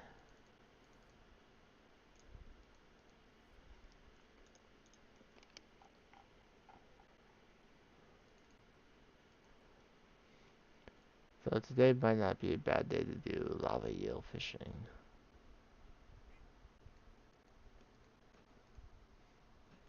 Make sure I'm actually making real good money.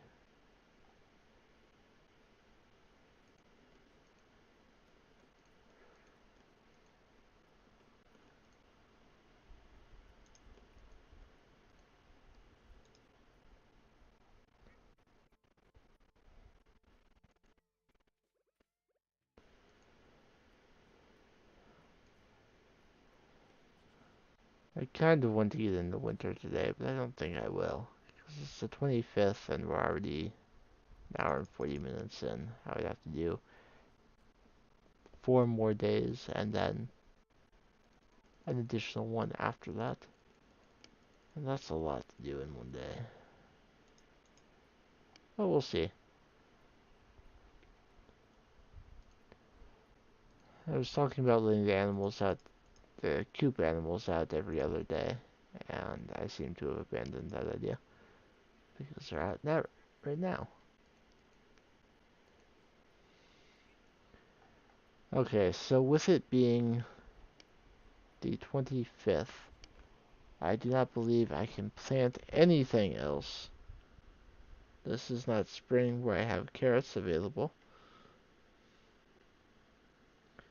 I've actually saved that particular picture to an album on my phone, or is it still uh, something that I only have on Reddit? I did save the picture. Let me just confirm that yes, for wheat and bok choy without speed grow, the last day is the 24th. So we are done planting for uh, fall. There's nothing else that would grow in time. And it looks like we have quite a bit to harvest today. Uh, though the fairy rose will be a problem for my carry space. So let's take care of some other things first to try and reduce that a little bit. I keep cave jelly in here. I'm going to make 4 sashimi based on the fish that I'm carrying. I'm going to put 4 more goat cheese down here. And we are going to put the driftwood in recycling machines.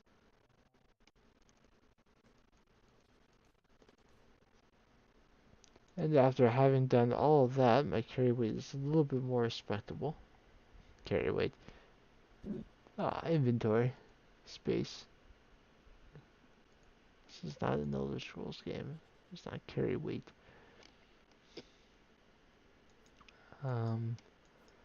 But I don't know. Uh, Fairy Rose might still fill up the inventory quickly.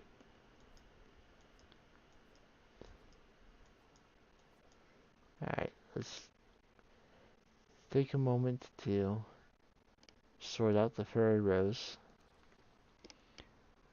Well, as I have in the past, keep the non-quality ones and sell the rest. If I need a gold one for one reason or another, I already have a couple of those saved.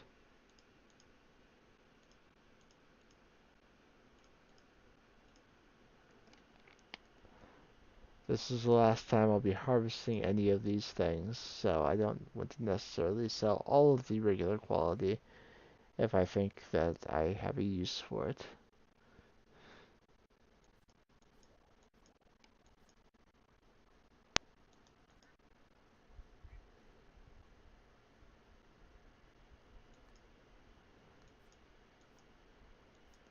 Alright, there's a little bit more bok choy that is not yet ready to harvest. That is fine. We are getting our sweet gemberries today.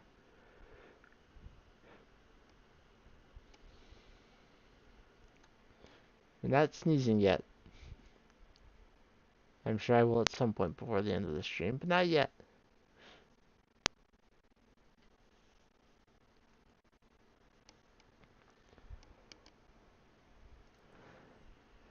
Okay, so let's put the regular quality in and see where those numbers take me. Uh, I would say I don't need 100 of anything. More than 100 of anything. Actually, let's not give myself with more than 50 of anything. If I have more than 50, pull them out and sell them. I'm not going to worry about processing it right now.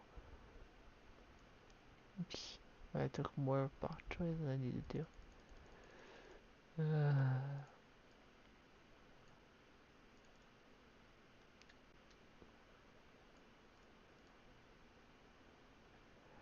Wheat is a special case because of being able to turn it into beer in a keg. But I will sell the extras of all this stuff. And, of course, quality sweet gem berries.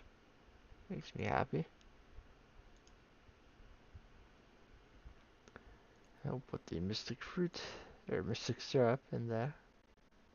Mystic fruit. I feel like there's a game that has mystic fruit and the name is escaping me. Okay. I do not have any bobbers currently. Let's pull out 20 sap and a couple copper bars and a quality bobber. Let's make 2 trap bobbers.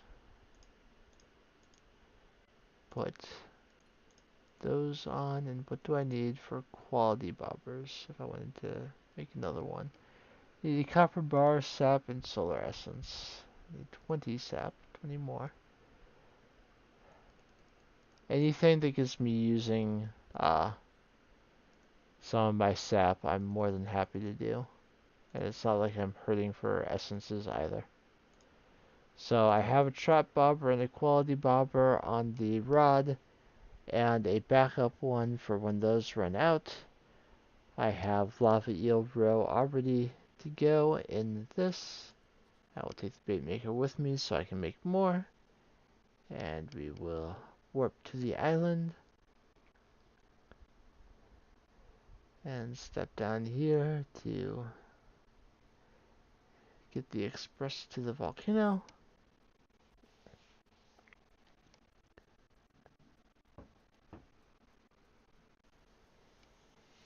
I got a reply to a comment I made on the video I watched last night slash this morning.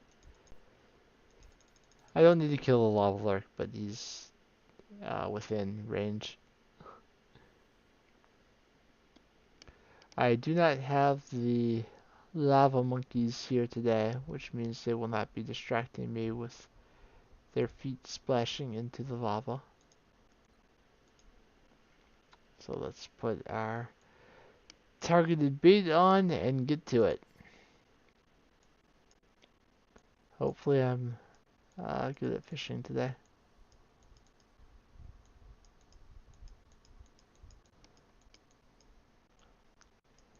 Based on my previous experience, uh, the results of trying to use one trap bobber and one quality bobber, I felt that I caught enough of the lava eels that I hooked that it is to my advantage to have uh, a quality bobber in addition to the trap bobber, as I can still catch them frequently enough, and the increased profit of a iridium lava eel was uh, enough to make up for any that I might not be successful in catching. Of course, it's better if I don't accidentally pull back before getting a bite so that I don't waste any bait.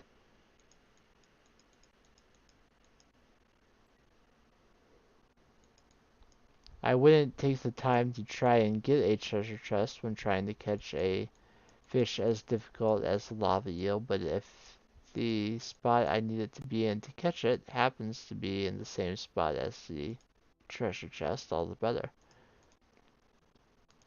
I didn't get anything I'm going to be using, but I mean, if I want to catch a, not so difficult fish, then the dress spinner would probably be nice. Yeah, that one was a somewhat difficult one. I'm not too broken up about failing that catch.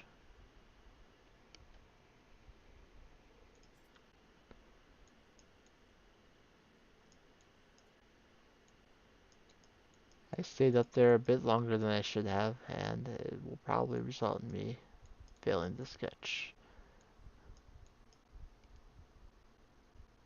I'm doing okay for now. He stopped moving as much as he was, so. And I got a golden animal cracker, so even if I don't catch a lot more lava eel, I'm still going to consider this a good day.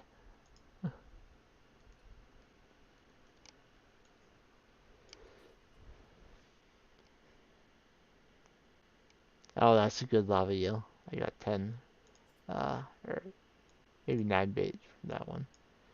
I can't really tell because the parrot's in the way of the number.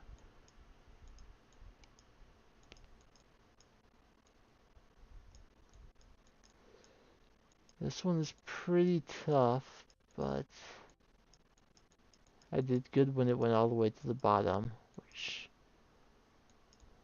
if your timing is good and you don't have to bounce at the bottom, then you're going to do pretty well. Yeah, looks like that's 9. And having 15 on there is probably enough for the rest of the day. I wouldn't expect to hook more than 15.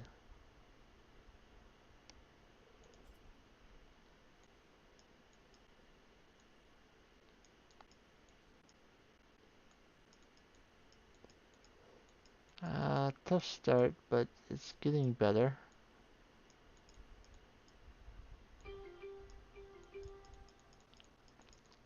I didn't let the ESPN notification distract me, but now I'm curious. Giants pitcher Logan Webb is going to be on the IL.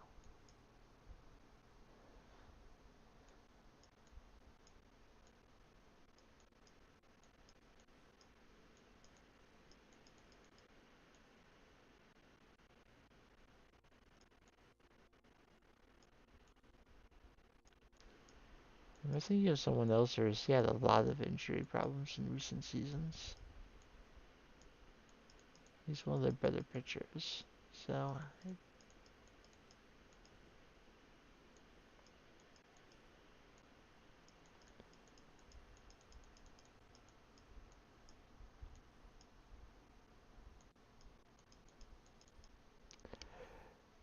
Alright.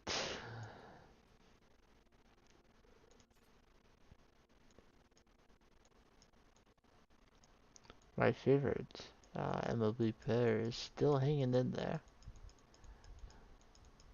My favorite player for many, many, many years has been Justin Verlander, and I'm happy that he's back with the Tigers because I don't like the other teams he played for. But at this point, any season could be his last.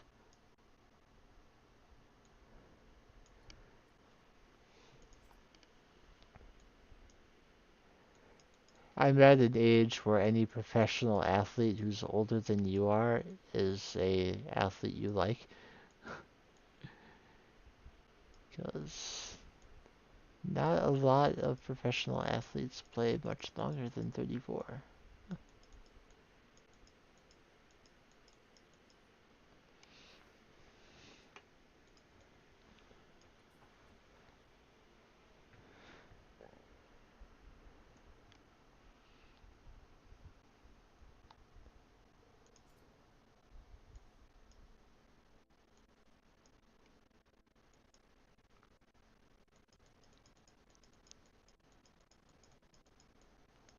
Of course, there have been a lot of teams that are signing like 30-year-old players to 10-year contracts, which, may or may not be advisable.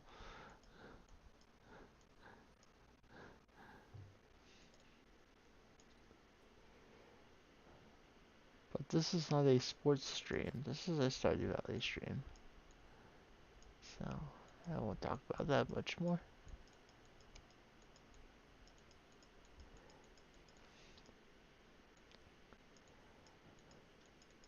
But fishing isn't the most engaging thing I could possibly be doing on the day, so gotta find something to talk about.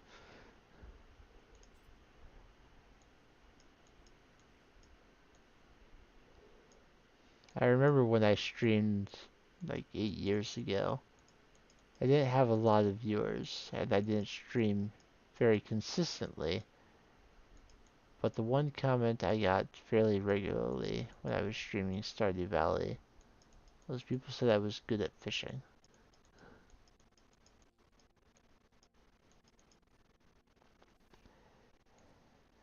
And I would say I'm still better than average at fishing in this game.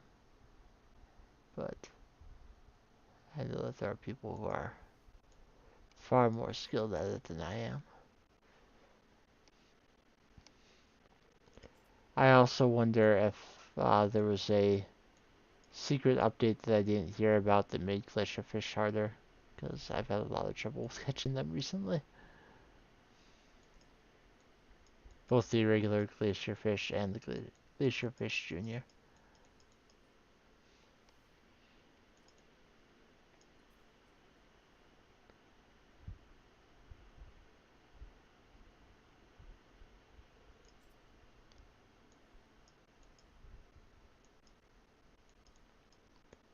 I don't have much trouble catching legends or legend 2s, but the glacier fish, something about it has been stumping me in recent attempts to catch it.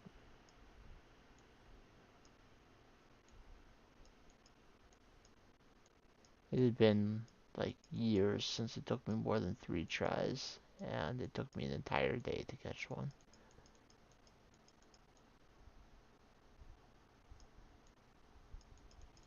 For the Glacier Fish Jr., I almost reset the day as long as it took me. Alright, we have 5 more lava eel roe on the rod. Yeah, my trap bobber and quality bobber are starting to get low. So I don't think I will catch more than 5 more today. I'm not going to put any more uh, lava eel into the bait maker, but besides the one that I always put at the end of a day so that I'm ready to start off the next one strong. But as far as lava eel bait that I'm going to use on this day, I've done what I'm going to.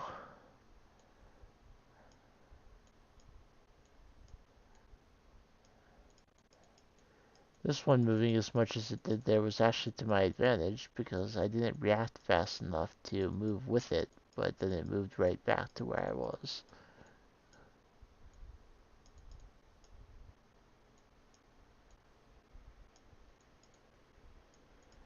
This one was nearly caught, and then it decided to get a little bit more excited, but still got it in the end.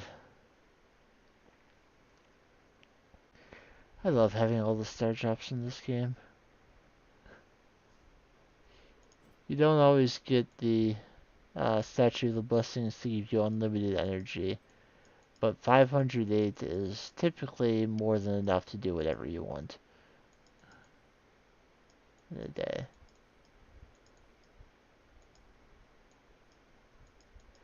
Especially since by the time you have all of the star drops, you probably have enough skill levels that uh, your proficiency for the tools is as high as it gets, so you're using less energy to begin with. Using 7 energy per cast instead of 8 may not seem like a big deal, but over the course of an entire day, using one less every time is very valuable. Did I... My chat told me, or my chat software said that I do not have a live broadcast on YouTube anymore. But according to YouTube itself, I'm still live, so it's just the connection to the chat that is broken, not the thing itself. Looks like we're going to try and catch one lava eel without any bobbers because I have one row left, or I have one bait left, but my tackles are gone. And yeah, I escaped pretty quickly. That was expected.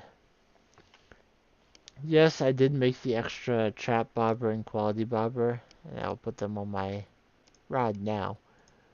But I wasn't going to start using them for one fish. I was actually kind of hoping I would catch that lava eel and then I could use that lesser quality one as the one I turn into bait. But because I knew I wasn't going to perfect catch it either way. It was going to be gold quality if I'd got it. Alright, so we will head back and turn one lava eel into bait. And I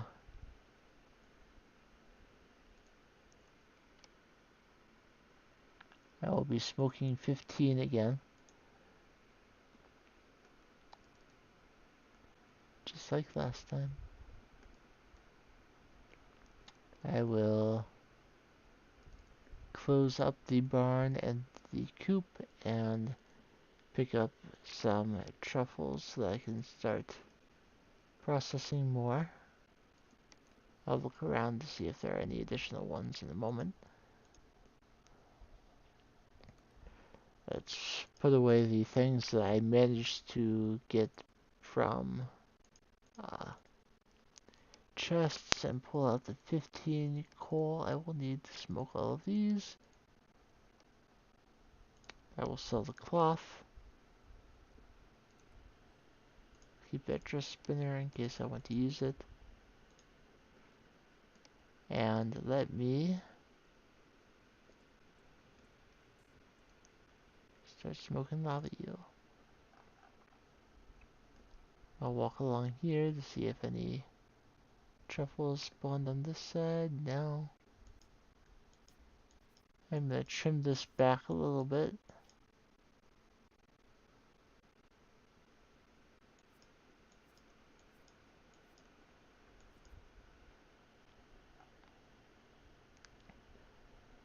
Okay, a lot of aged road just finished.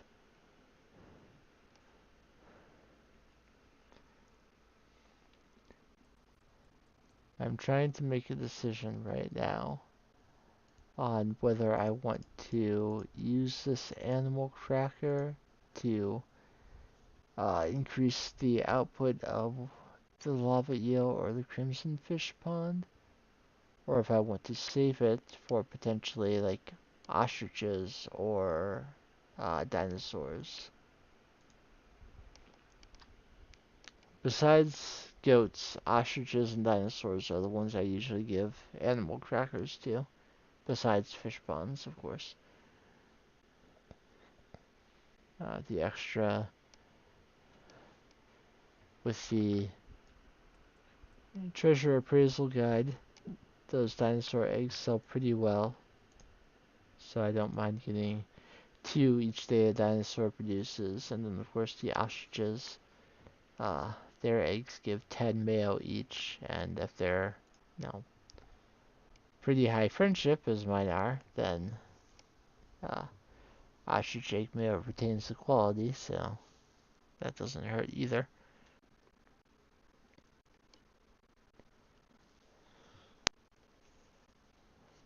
I will wait until these lava eels finish so that I can sell all 15 today. The only concern I have regarding potentially giving that golden animal cracker to uh, fish is that I've already been struggling with the uh, preserve jars. I'll put kale in because I have more than 50 of that. I'll probably get back up to 50 parsnips in no time because I assume Caroline's going to send more.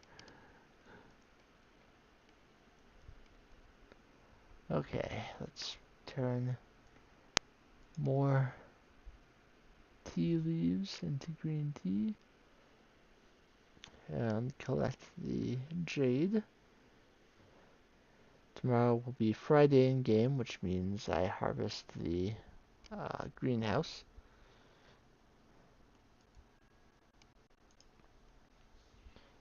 Now, my stomach is starting to catch up to me, so I may not play much more today.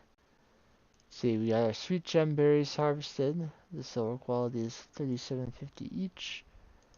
These 15 iridium quality smoked lava eels gave me over 88,000, plus I had some row finish. And none of the crops I harvested that day were particularly high value crops, but there were a lot of them. So I made some decent money there as well. And we are currently at 1.2 million on hand, and we passed the 6 million total earnings threshold. Typically when you get perfection though, it's going to be around 18 million total earnings. So we still have a ways to go, but we for the most part have the methods we're going to be using to make money in place now. So it's going to continue to ramp up from here.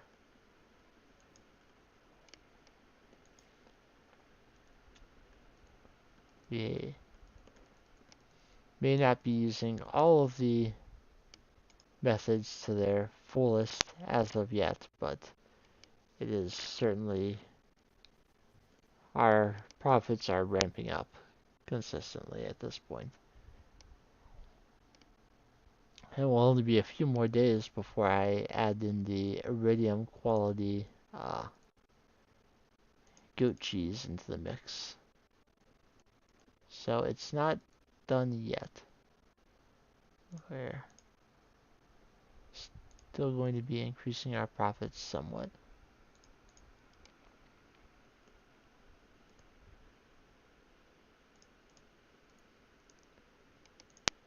I don't know about going so far as to give the cows golden animal crackers, but tell me if you think I should at least put the cheese that they're already giving me in the casks as well to age those. It would take the same amount of time as the goat cheese is taking. But the goat cheese will not use all of the casks. I will still have some open. So I could put either regular cheese or I could put a small portion of the wine I get each week in there.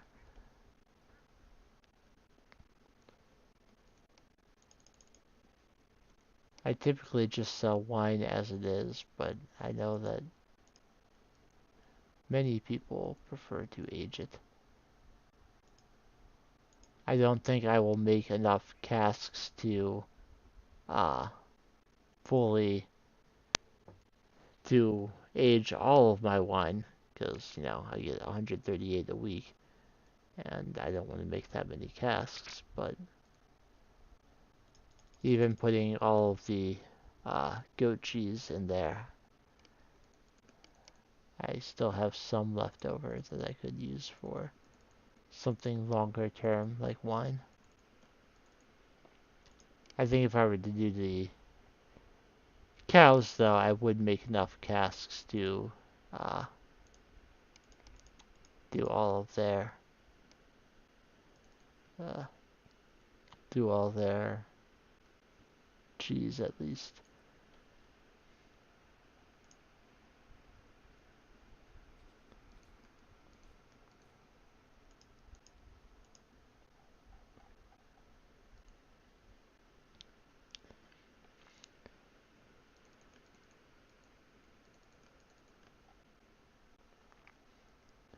Alright, so it'll add 4 more to the line. 4 days until that first group is done.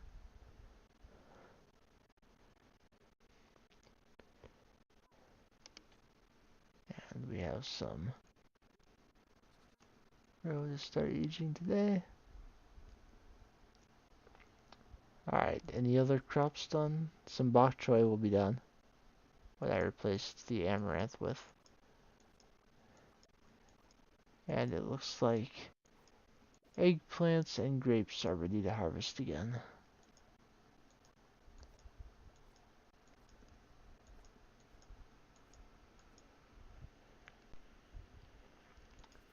Get the grass down there. And we also get oak risen today. I did hear a truffle being dug up.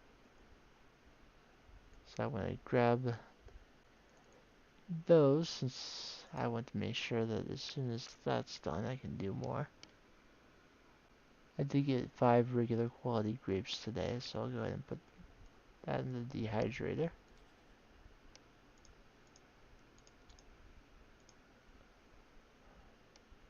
Decided I had enough bok choy.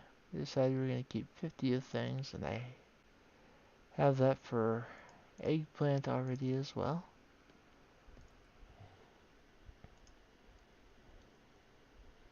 Make sure that all that trash gets recycled. We care about the environment here.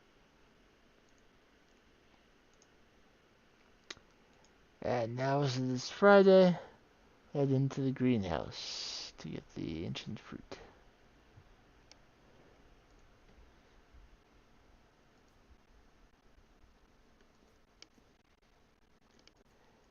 And I've been neglecting the fruit tree fruit all week. I would have been able to get an extra full set of that if I had come in here more often. But I have the fruit now, and let's get all the ancient fruit as well. 116 of it.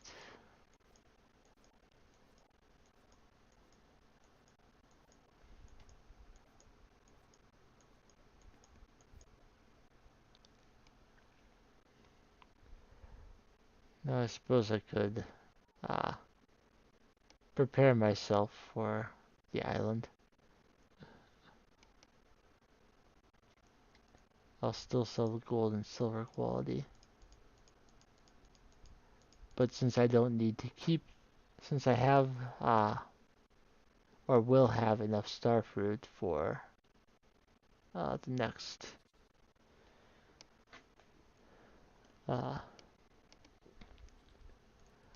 well, let's get this up to one, I have 137. That's just mean. Let me check the island real quick, so I can figure out if I'm doing this right. Because it'll be like 2 more days before the wine is done, and 4 more days before the starfruit is done. And I have 118 starfruit, which is not enough to fully fill.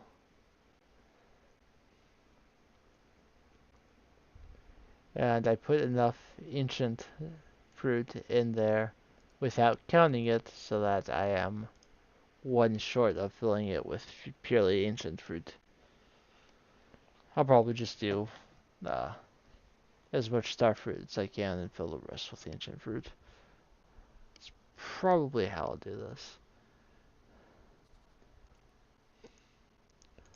Which would mean if I wanted to keep them even, I would need to have still 20 ancient fruit left over.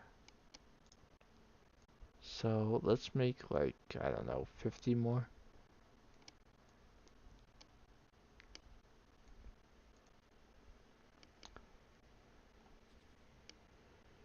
And let me make a couple more seed makers at least. So this goes a little bit faster. To make a seed maker, I need wood, coal, and gold bars. Well, we'll see if I have enough wood. I know I have enough coal and gold bars. That is not a concern. I could make a total of 12 more seed makers if I were so inclined with what I have, but I'll just make 2 more for now. And I will move the loom back here since I only need to use it once a week. And since I'm actively using seed makers right now, I'll have them in the front row.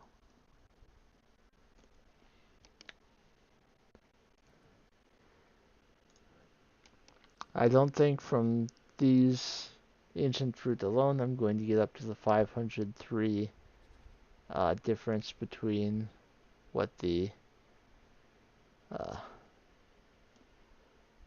between the star fruit and ancient fruit on the island, but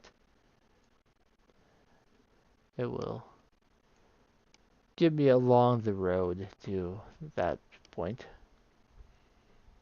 I will, while I'm waiting for each set of ancient fruit to propagate, I will work on chopping hardwood. Every now and then I will get mixed seeds. That's just a reality of the seed maker. Sometimes you get mixed seeds. Sometimes you get ancient seeds when you put non-ancient fruit in there. Uh, the best way to get additional ancient seeds is probably to try and get the artifacts to drop from bugs in the uh, mine, but a method that was used a lot in the past especially was to take the additional uh, use things like blueberries and cranberries that give you more than one per harvest, more than one per crop even, and just throw them in lines of seed makers until you got at least one ancient seed, and then you can use that to, of course, grow from there.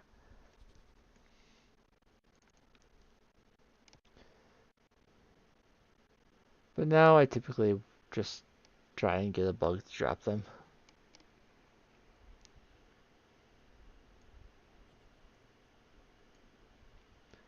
I'm sure there are still some people using the old blueberry and cranberry method.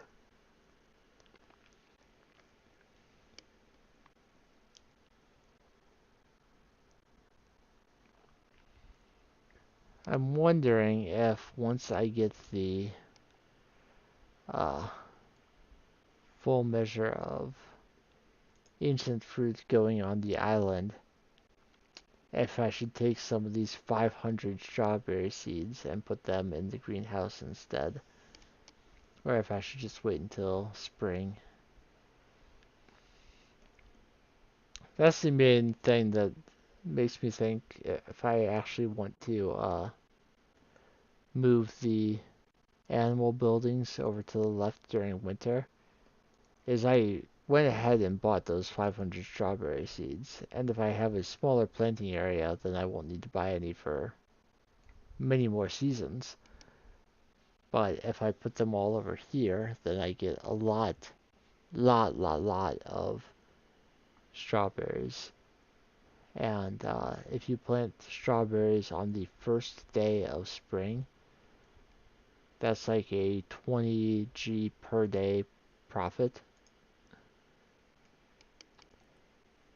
And that's, among all fruits, that's a pretty good amount of profit to be getting. There are, there are not a lot of crops that give that much profit.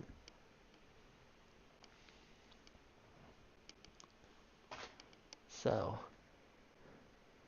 I'm trying to decide is moving my animal buildings to the left uh, and potentially having a barn just for pigs enough to outweigh having a full field of strawberries for spring. The answer is probably yes. The pigs are probably enough more worth it that I should do that anyway. But I may do some calculations between now and then and figure it all out. As it is, I think I should do at least one more day because it would be nice to end with a festival. Did I sell my uh, tea leaves, or did I actually manage to get all of them turned into? Uh, I may have sold my tea leaves on accident. That's okay though. I don't need to turn it all into green tea. On my Switch, I have been using green tea more to get a speed boost. I don't have the coffee machine in that file, so I'm not getting a free coffee every day. I saw a post on Reddit regarding hoppers, and one person who had the coffee machine has two kegs next to their bed and hoppers behind them with hundreds of coffee beans in there. So what they do is they grab the two coffee each morning as they get out of bed, and then the one from the coffee machine, cook it in the triple shot espresso, and basically start every day with that speed boost. And that does seem like a good way to use hoppers if you're going to use them. I just tend to not use a hopper anyway.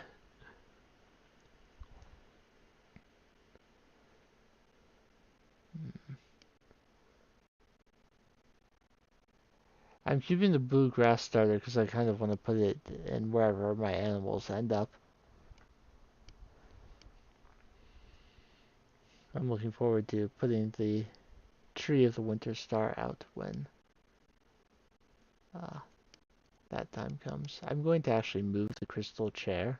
I'm going to put it at the winter dining table because I feel like the crystal chair and uh, winter dining table match. I want to keep the small crystal on the table. What I wanted to move was Leah's sculpture. I'm going to put it somewhere else. I'm going to put it there. Alright, I'll let Penny go to bed in front of me. I will walk into bed behind her.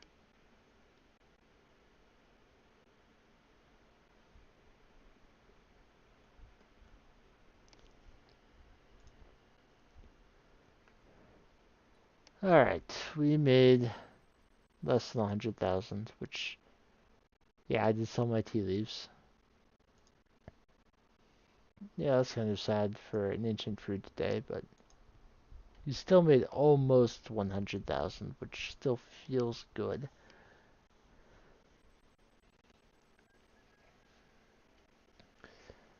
But less than 100,000 doesn't really move the needle much when, your immediate goal is 10 million. By the way, that is one of the remaining achievements. This hidden one is for 10 million total G. I need squid for that, I need strawberries for that, and that. Uh, I'm surprised I haven't done that yet. And the last hidden one is perfection. So I would like to get every achievement in this playthrough. And I don't know why I don't have the raccoon one. I thought I had done enough quests for them, but maybe I need to do one more. And they might give me a strawberry, actually, if I do a quest for them. Penny is busy, but I can still give her a gift.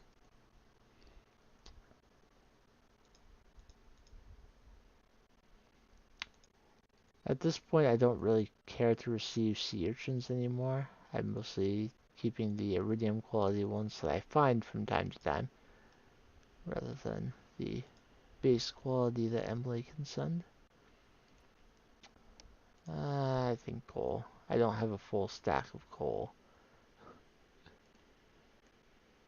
I say as if the a full having a full stack of coal available at all times is like the benchmark for uh, whether you're being successful in the game.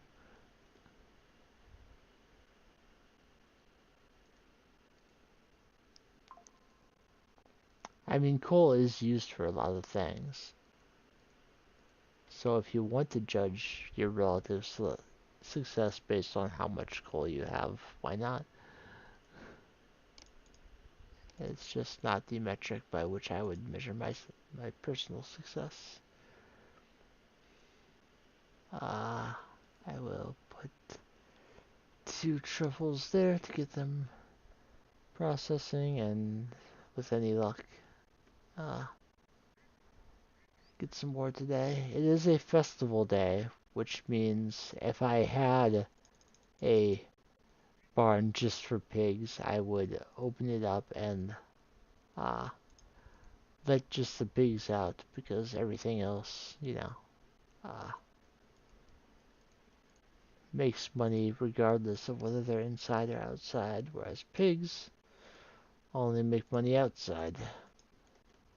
But since this barn is full, I don't want to let them all out to eat when I'm getting fed for free today.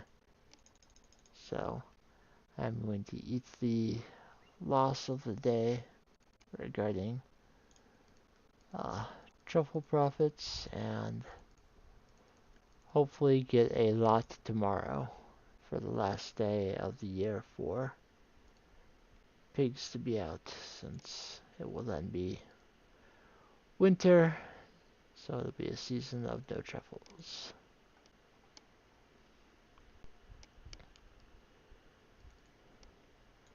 The Spirits Eve festival does not start until 10 p.m., so I have plenty of time to do other things today, such as go to the island and get uh, honey. So next stream I will be to the point where I'm getting fully aged goat cheese, as well as putting goat cheese into casks. I will take this honey and warp over to the island where I can get more. I'm not terribly worried about harvesting anything today, because nothing regrows in one day in fall, and I just don't really need to worry about it. We have 3 more days on the starfruit.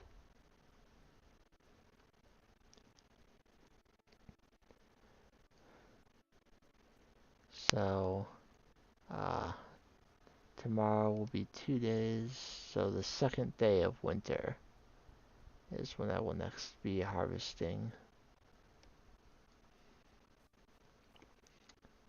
I moved that one so that if I'm holding down the button to collect uh, honey, it will stop me from running into that fairy rose and accidentally collecting it as well. I'm going to chop down these trees, as I usually do when I come to the island. Then I'll go back home, see how much wood I have, and decide if I want to make more bee houses right now. Because right now, the bee houses every 4 days is about 37,000, which is a nice number to get passively every 4 days. But it could be more. Basically, that's how the end game of Stardew Valley goes. You look at something, see how much money you're making, and you ask yourself, but how could it be more?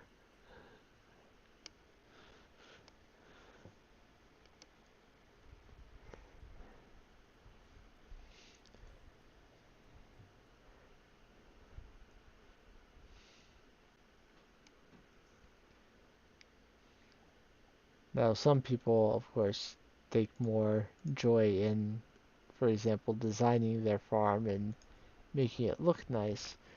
And if that is the way you choose to play Stardew Valley, then I respect the way you choose to play. Stardew Valley, the only wrong way to play is if you're making it not fun for yourself. If you're having fun, you're doing it right.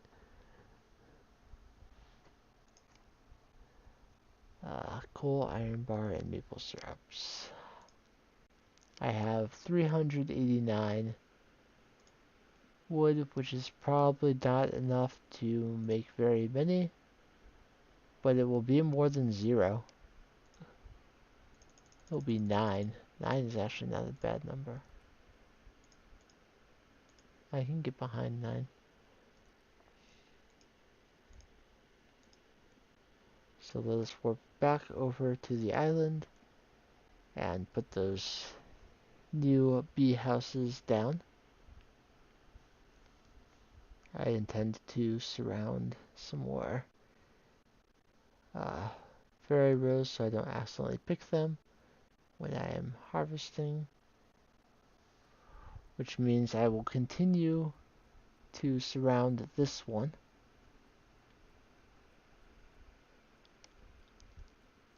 Well, finish surrounding this one really.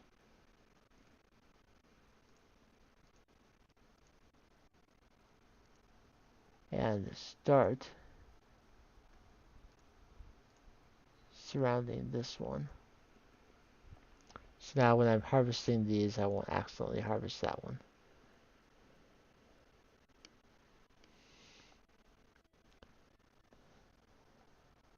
Alright, so 9 more and it's like 900 each, so if the number in my head is correct for how much you get per fairy rose honey, then making 9 more would give me an extra 8,300 every 4 days.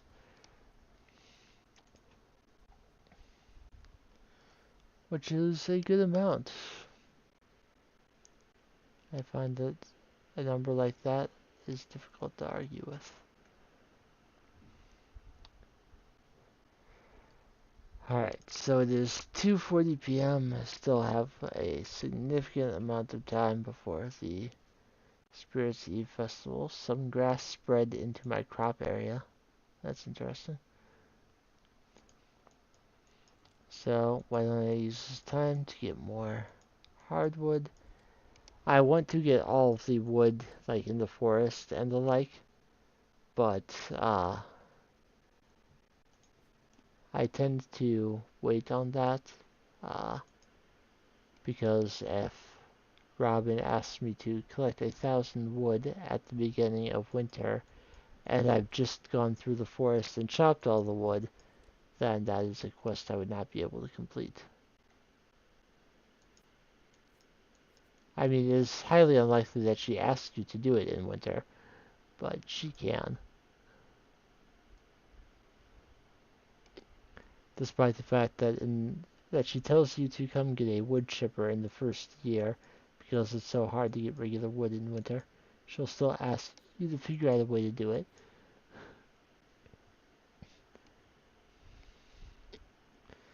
Alright, I will not have anywhere near 50 regular quality pumpkins saved, but I at least have more than what I did have in previous years.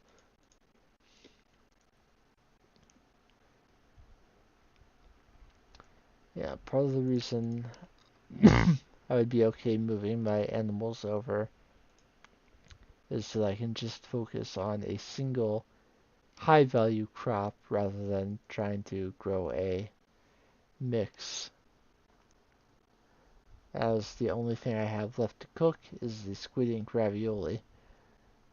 Uh, Actually, no, it's not the squid ink ravioli. It's the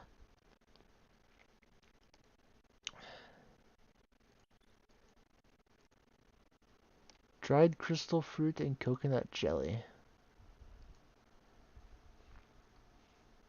Because they haven't given me their cutscene yet, I need to, and given me the achievement, I'm going to do that.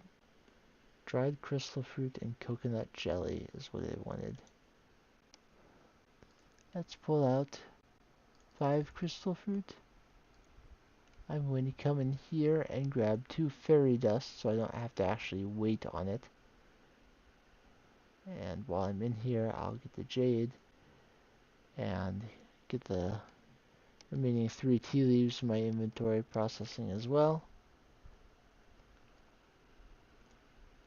I'll pull out a coconut. I'll put the crystal fruit in the dehydrator and then fairy dust it to get them right back out. And then I'll put the coconut.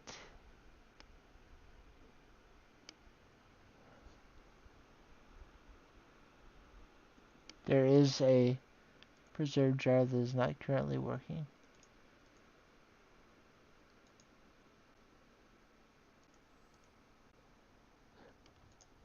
Took me a moment to find one there. I don't want to be waiting for those to process. I want to finish the raccoon things as quickly as possible, so I don't have to worry about them anymore.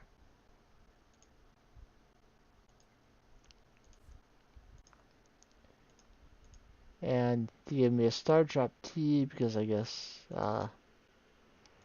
this strawberry is not one of the things they can give you. Now he just says we're doing great. He doesn't say anything about growing the family further.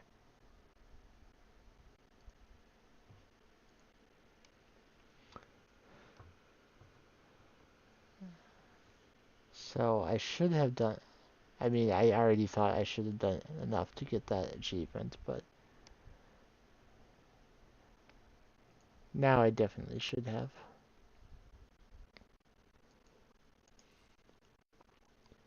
There's still slightly weak slimes in here. Not as powerful as what you find in the Skull Cavern or on the island or deep in the regular mines. Oh, Sasquatch! That's fairly rare. I'm very happy that I caught it on stream. It's not the first time I've seen it, but it's a number of conditions need to be met for you to actually see the Sasquatch. And I guess I happened to make them all line up without planning on it. There are very specific places at very specific times you can actually see them.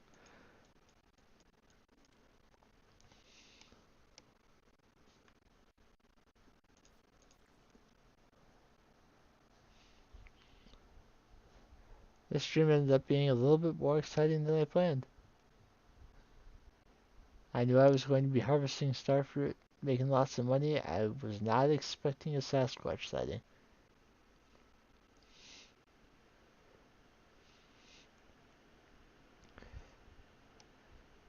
Concerned Ape is from the Pacific Northwest, so of course Sasquatch had to be in the game. I imagine there will be something similar in future titles. Because why wouldn't you include Sasquatch? Ray will actually be...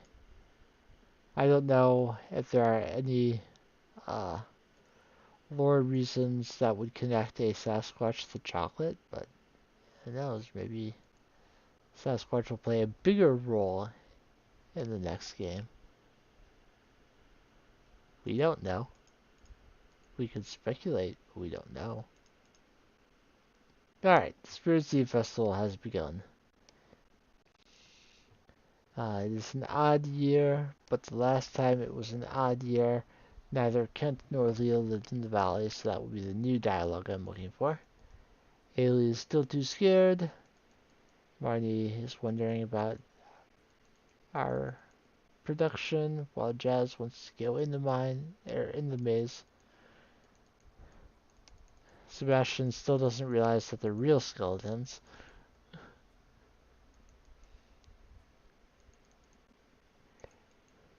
We still don't know anything about Clint's so-called iridium-infused mace.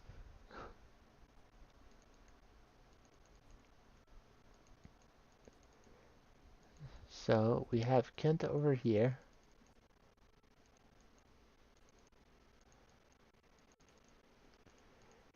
Nice evening, isn't it? That's all he has to say today. Leo, despite being roughly the same age as Jazz and Vincent, is in the mine. He has no adult supervision. I mean, Linus is up with the wizard who set up the maze, so I assume he knows how dangerous it is or is not. You look nice tonight. My wife is inhaling fumes. Leo is captivated by the TV. Leo's unblinking eyes are glued to the screen. You're unable to get his attention.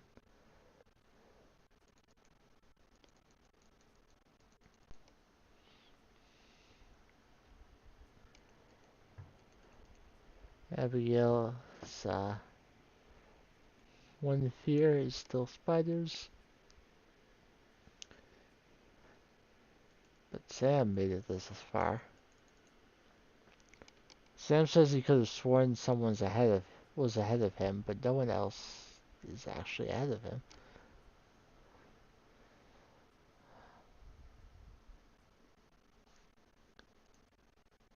I just saw a post the other day about the dwarf showing up at the Stardew Valley Fair, and I don't know what year it was, but I did not see him here a couple streams ago when I did the Stardew Valley Fair. He was off to the left somewhere in the screenshot I saw. And they didn't say that it was a modded game. Apparently it was added somewhat recently. But I do not believe that uh, anyone that I didn't talk to, besides Linus, Pierre, and the Wizard, who of course you can't talk to here. Sandy and the Dwarf and Krobus are not here. George and Evelyn do not come to the odd year Spirit Eve festivals. They're already in bed. I don't really need to buy anything. I'll buy a couple more gravestones though.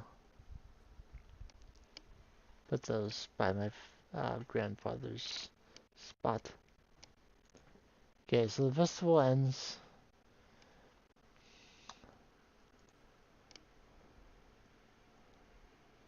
And we'll take these gravestones over here. I usually get some gravestones and put them by the grandfather's grave. Just feels a little bit more.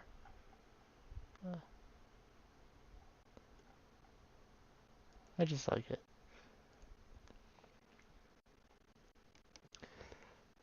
Okay, concluding this day, we are currently at 2 hours and 45 minutes. My general benchmark for whether I'll do another day is, has it reached 3 hours yet? And as it has not, I will do one more day for this stream. Finish off fall.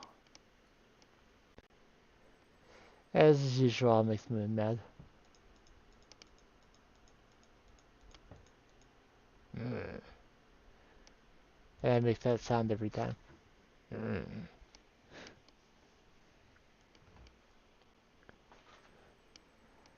Alright. So it is not a ancient fruits greenhouse day. It is not a wine day. It is not a honey day.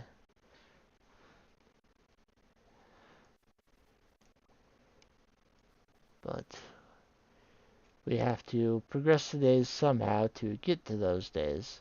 So I picked up the plant by accident.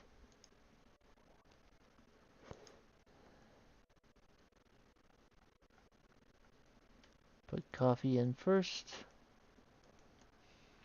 and then we'll move on to the... Yes, the crops are already done being watered because I use sprinklers. And will continue to use sprinklers. I said that I expected that at some point I would get back up to 50 parsnips even if I don't plant any, and uh, Caroline is working to make that come true.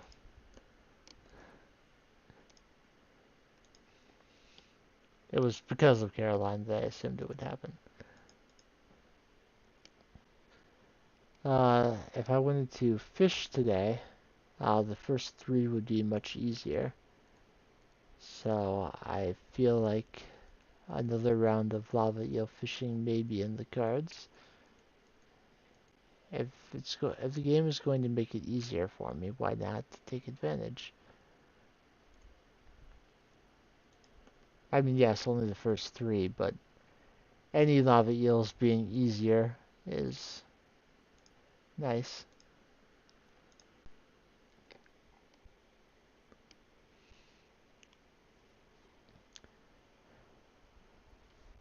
Um, the fruit tree fruit is only at 2, so don't harvest it today. Broccoli, grapes, and eggplants are not ready to be harvested, but I can get one last harvest of the cranberries, so harvest those. 2 gold star red iridium star red mushrooms. I'll just sell those as they are. You cannot put red mushrooms in the dehydrator because they're not edible.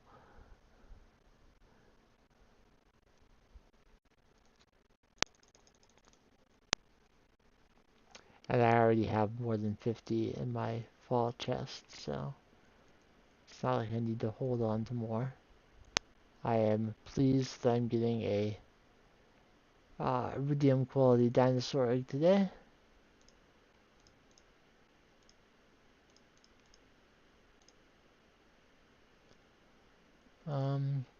It's the last day of before winter when the animals will need to be inside for an entire season. So let's let all of them out today. Uh, Gold star. Uh, a gold star ostrich egg makes me happy. Because all the other mail I get, uh, at least besides duck and void, is already gold star, so it makes me happier if the what I get from the ostrich is also at least gold star. Get the refined quartz and put the mystic syrup away and get more make it a couple more coffee and get some tea going and put more goat cheese down here. As you can see, we will have enough casks to get all of that aging properly. I will take 5 more kale and replace the kale that finished processing up here. And I already have a trap bobber and a quality bobber on my rod, so I don't need to worry about making more of those. I just need to take the bait and the bait maker and go.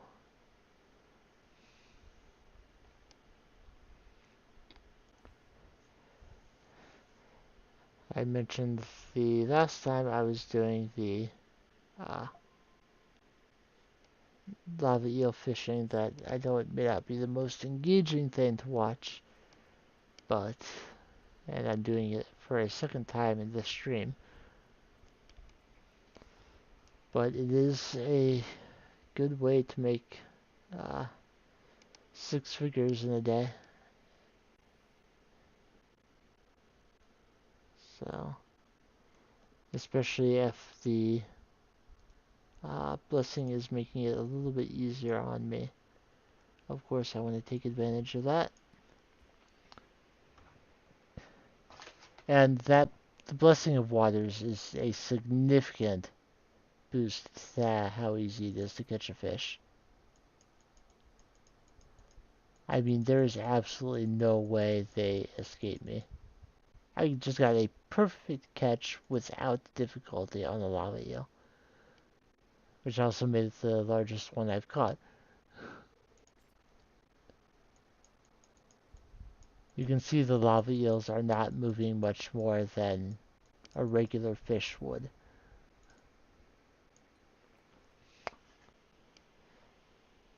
Like that first one moved about as much as like a chub would move or a smallmouth bass. The second one moved, you would see that kind of movement maybe on a largemouth.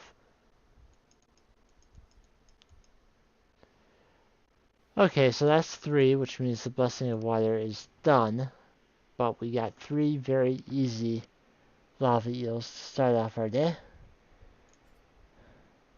And now we actually have to work at it.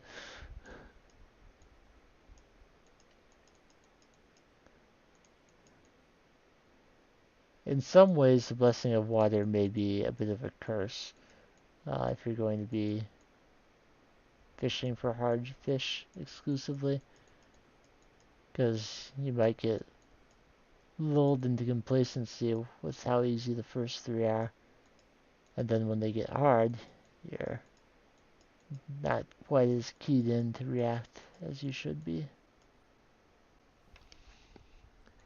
I've only got one targeted bait left, so let's put the first of my catches in so I can get more.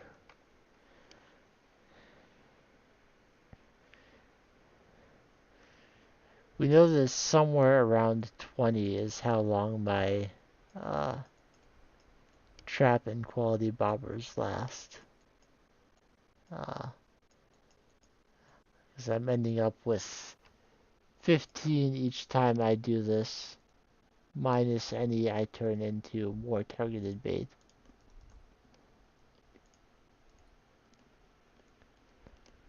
I'm a little disappointed that I'm only getting 5 right now.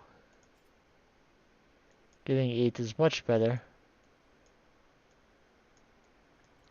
No guarantee that that will be enough for the rest of the day, but it means I won't be putting another lava eel in real soon.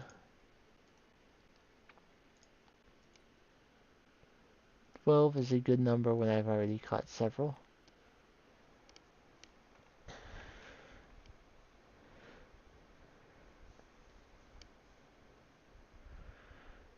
I kind of wish power strength were preserved if you didn't catch the fish. If you either failed to catch it or you hook something that you don't want and immediately cancel out. That's why when looking for legendary fish or something else, I will always catch the fish if I have bobbers on because I don't want to waste any bobber strength, even if it's not the fish I want next.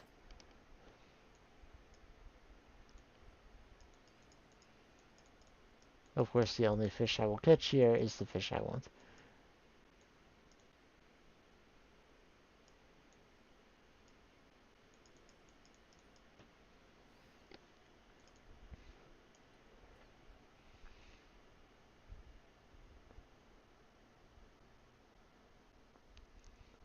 My arm is starting to get a little bit tired, keeping it stretched out the whole stream. Usually I take a break at some point and rest my arm during that.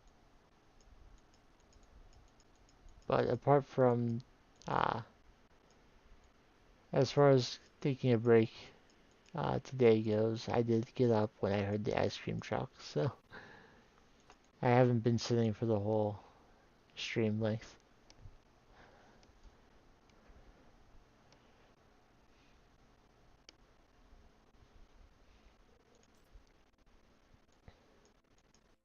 tasks, but I will be ending at the end of this day, certainly.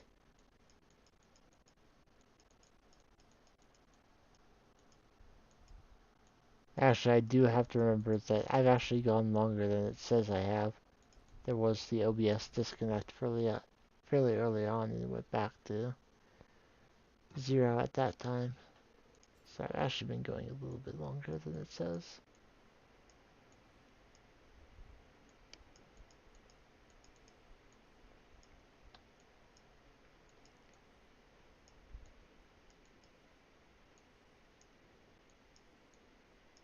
If I want to know how long I was actually live, I need to check YouTube because it doesn't.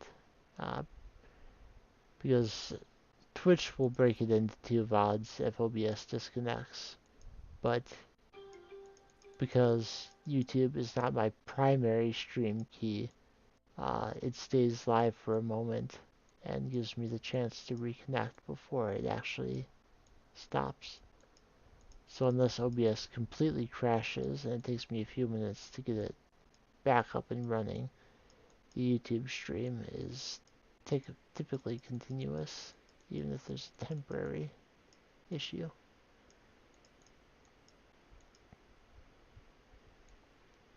Which is great. I want the archive of each stream to be now one piece of continuous video. The golden fishing chest gave gold ore and a golden animal cracker. Golden fishing chests aren't necessarily coded to give you gold things more often. They're just coded to give you better things. But in this case, the gold chest had gold things inside, and I failed that fish horribly. I mean, it was not a good one to begin with, but I should not have. I should have done better.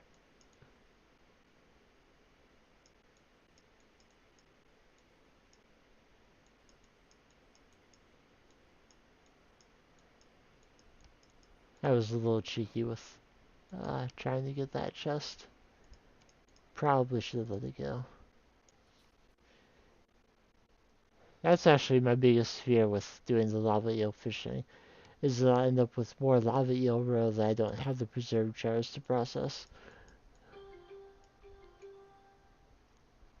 Of course, it's not a major concern because a lot of times I can't catch the treasure chest and the lava eel at the same time.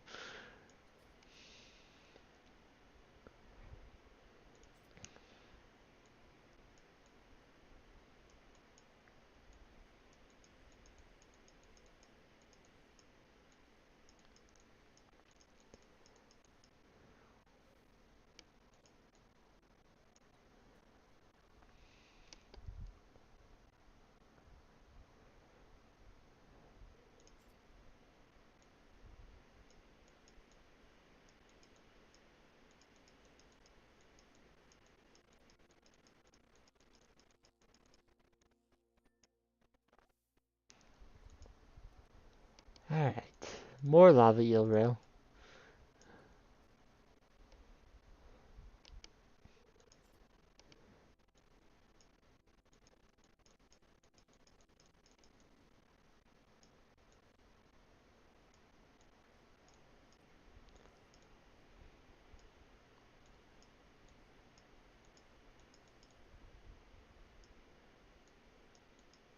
Uh,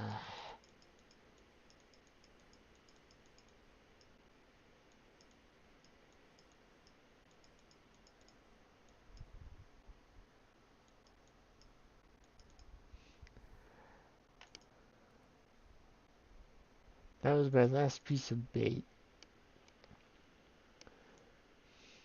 I've got a little bit more on the bobbers. I'd rather not put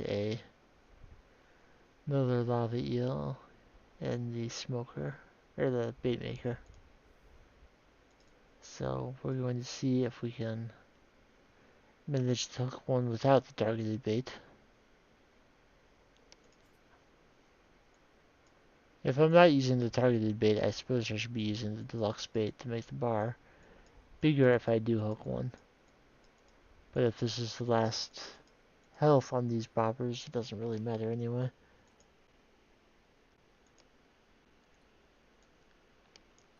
But it'll make him bet. It will make me get a bite faster.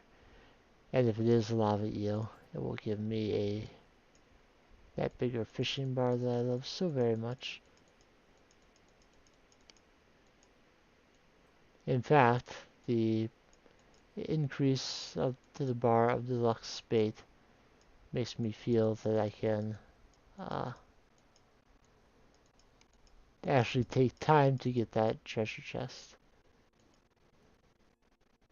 And that is the end of my fishing tackle. Hey, now that I'm in year 3, I get a weapon from a fishing chest. The broken trident can be very nice if you get it, before you gone to the bottom of the mines. It will get you through those first floors a lot faster. The Neptune's glaive that you can get from fishing chests is an even better weapon. That will basically take you down to the obsidian edge without any trouble in the mines. Assuming that you're not looking for a club and uh, utilize those to their full potential. In that case, the club you get will be better.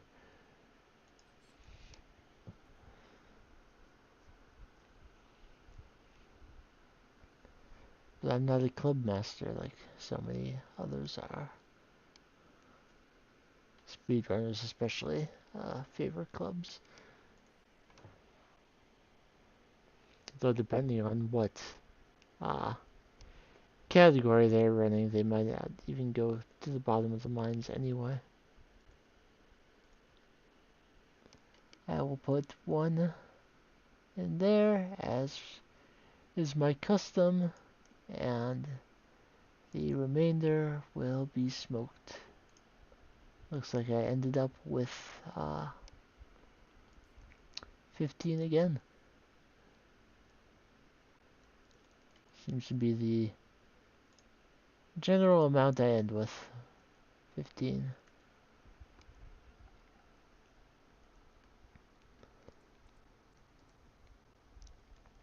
Alright, let's see what I get for my last set of truffles. I did accidentally somehow get rid of some grass. I had the trident in my active slot and it broke the grass under that.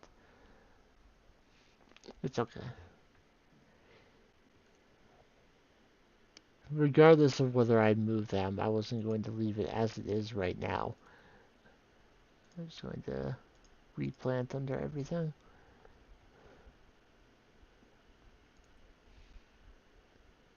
Alright, I have 2 now, so if I wanted to do both ostriches or both dinosaurs, I could.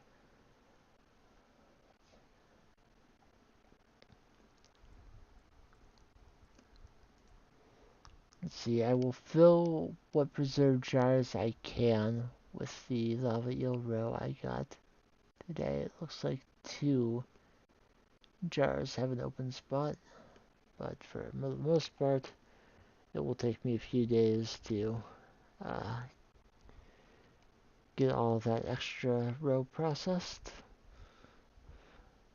or in the process of processing. I will sell the sonar bobber, and I will trash the small magnet ring. I don't even feel like a small magnet ring is worth keeping. I will... how much room do I have in this chest? Not as much as I would hope. Oh, I already have a broken trident. Well, then I'll sell this one.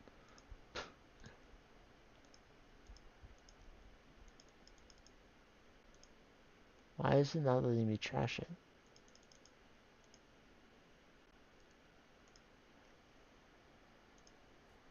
There. I use the delete key to impose my will upon the existence of that broken trident. And 5 more to smoke. put the first 10 in the bin and wait 40 minutes for those to finish smoking.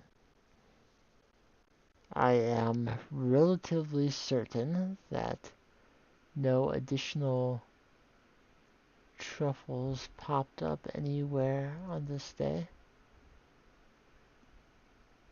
I can run along there without uh, encountering any obstacles.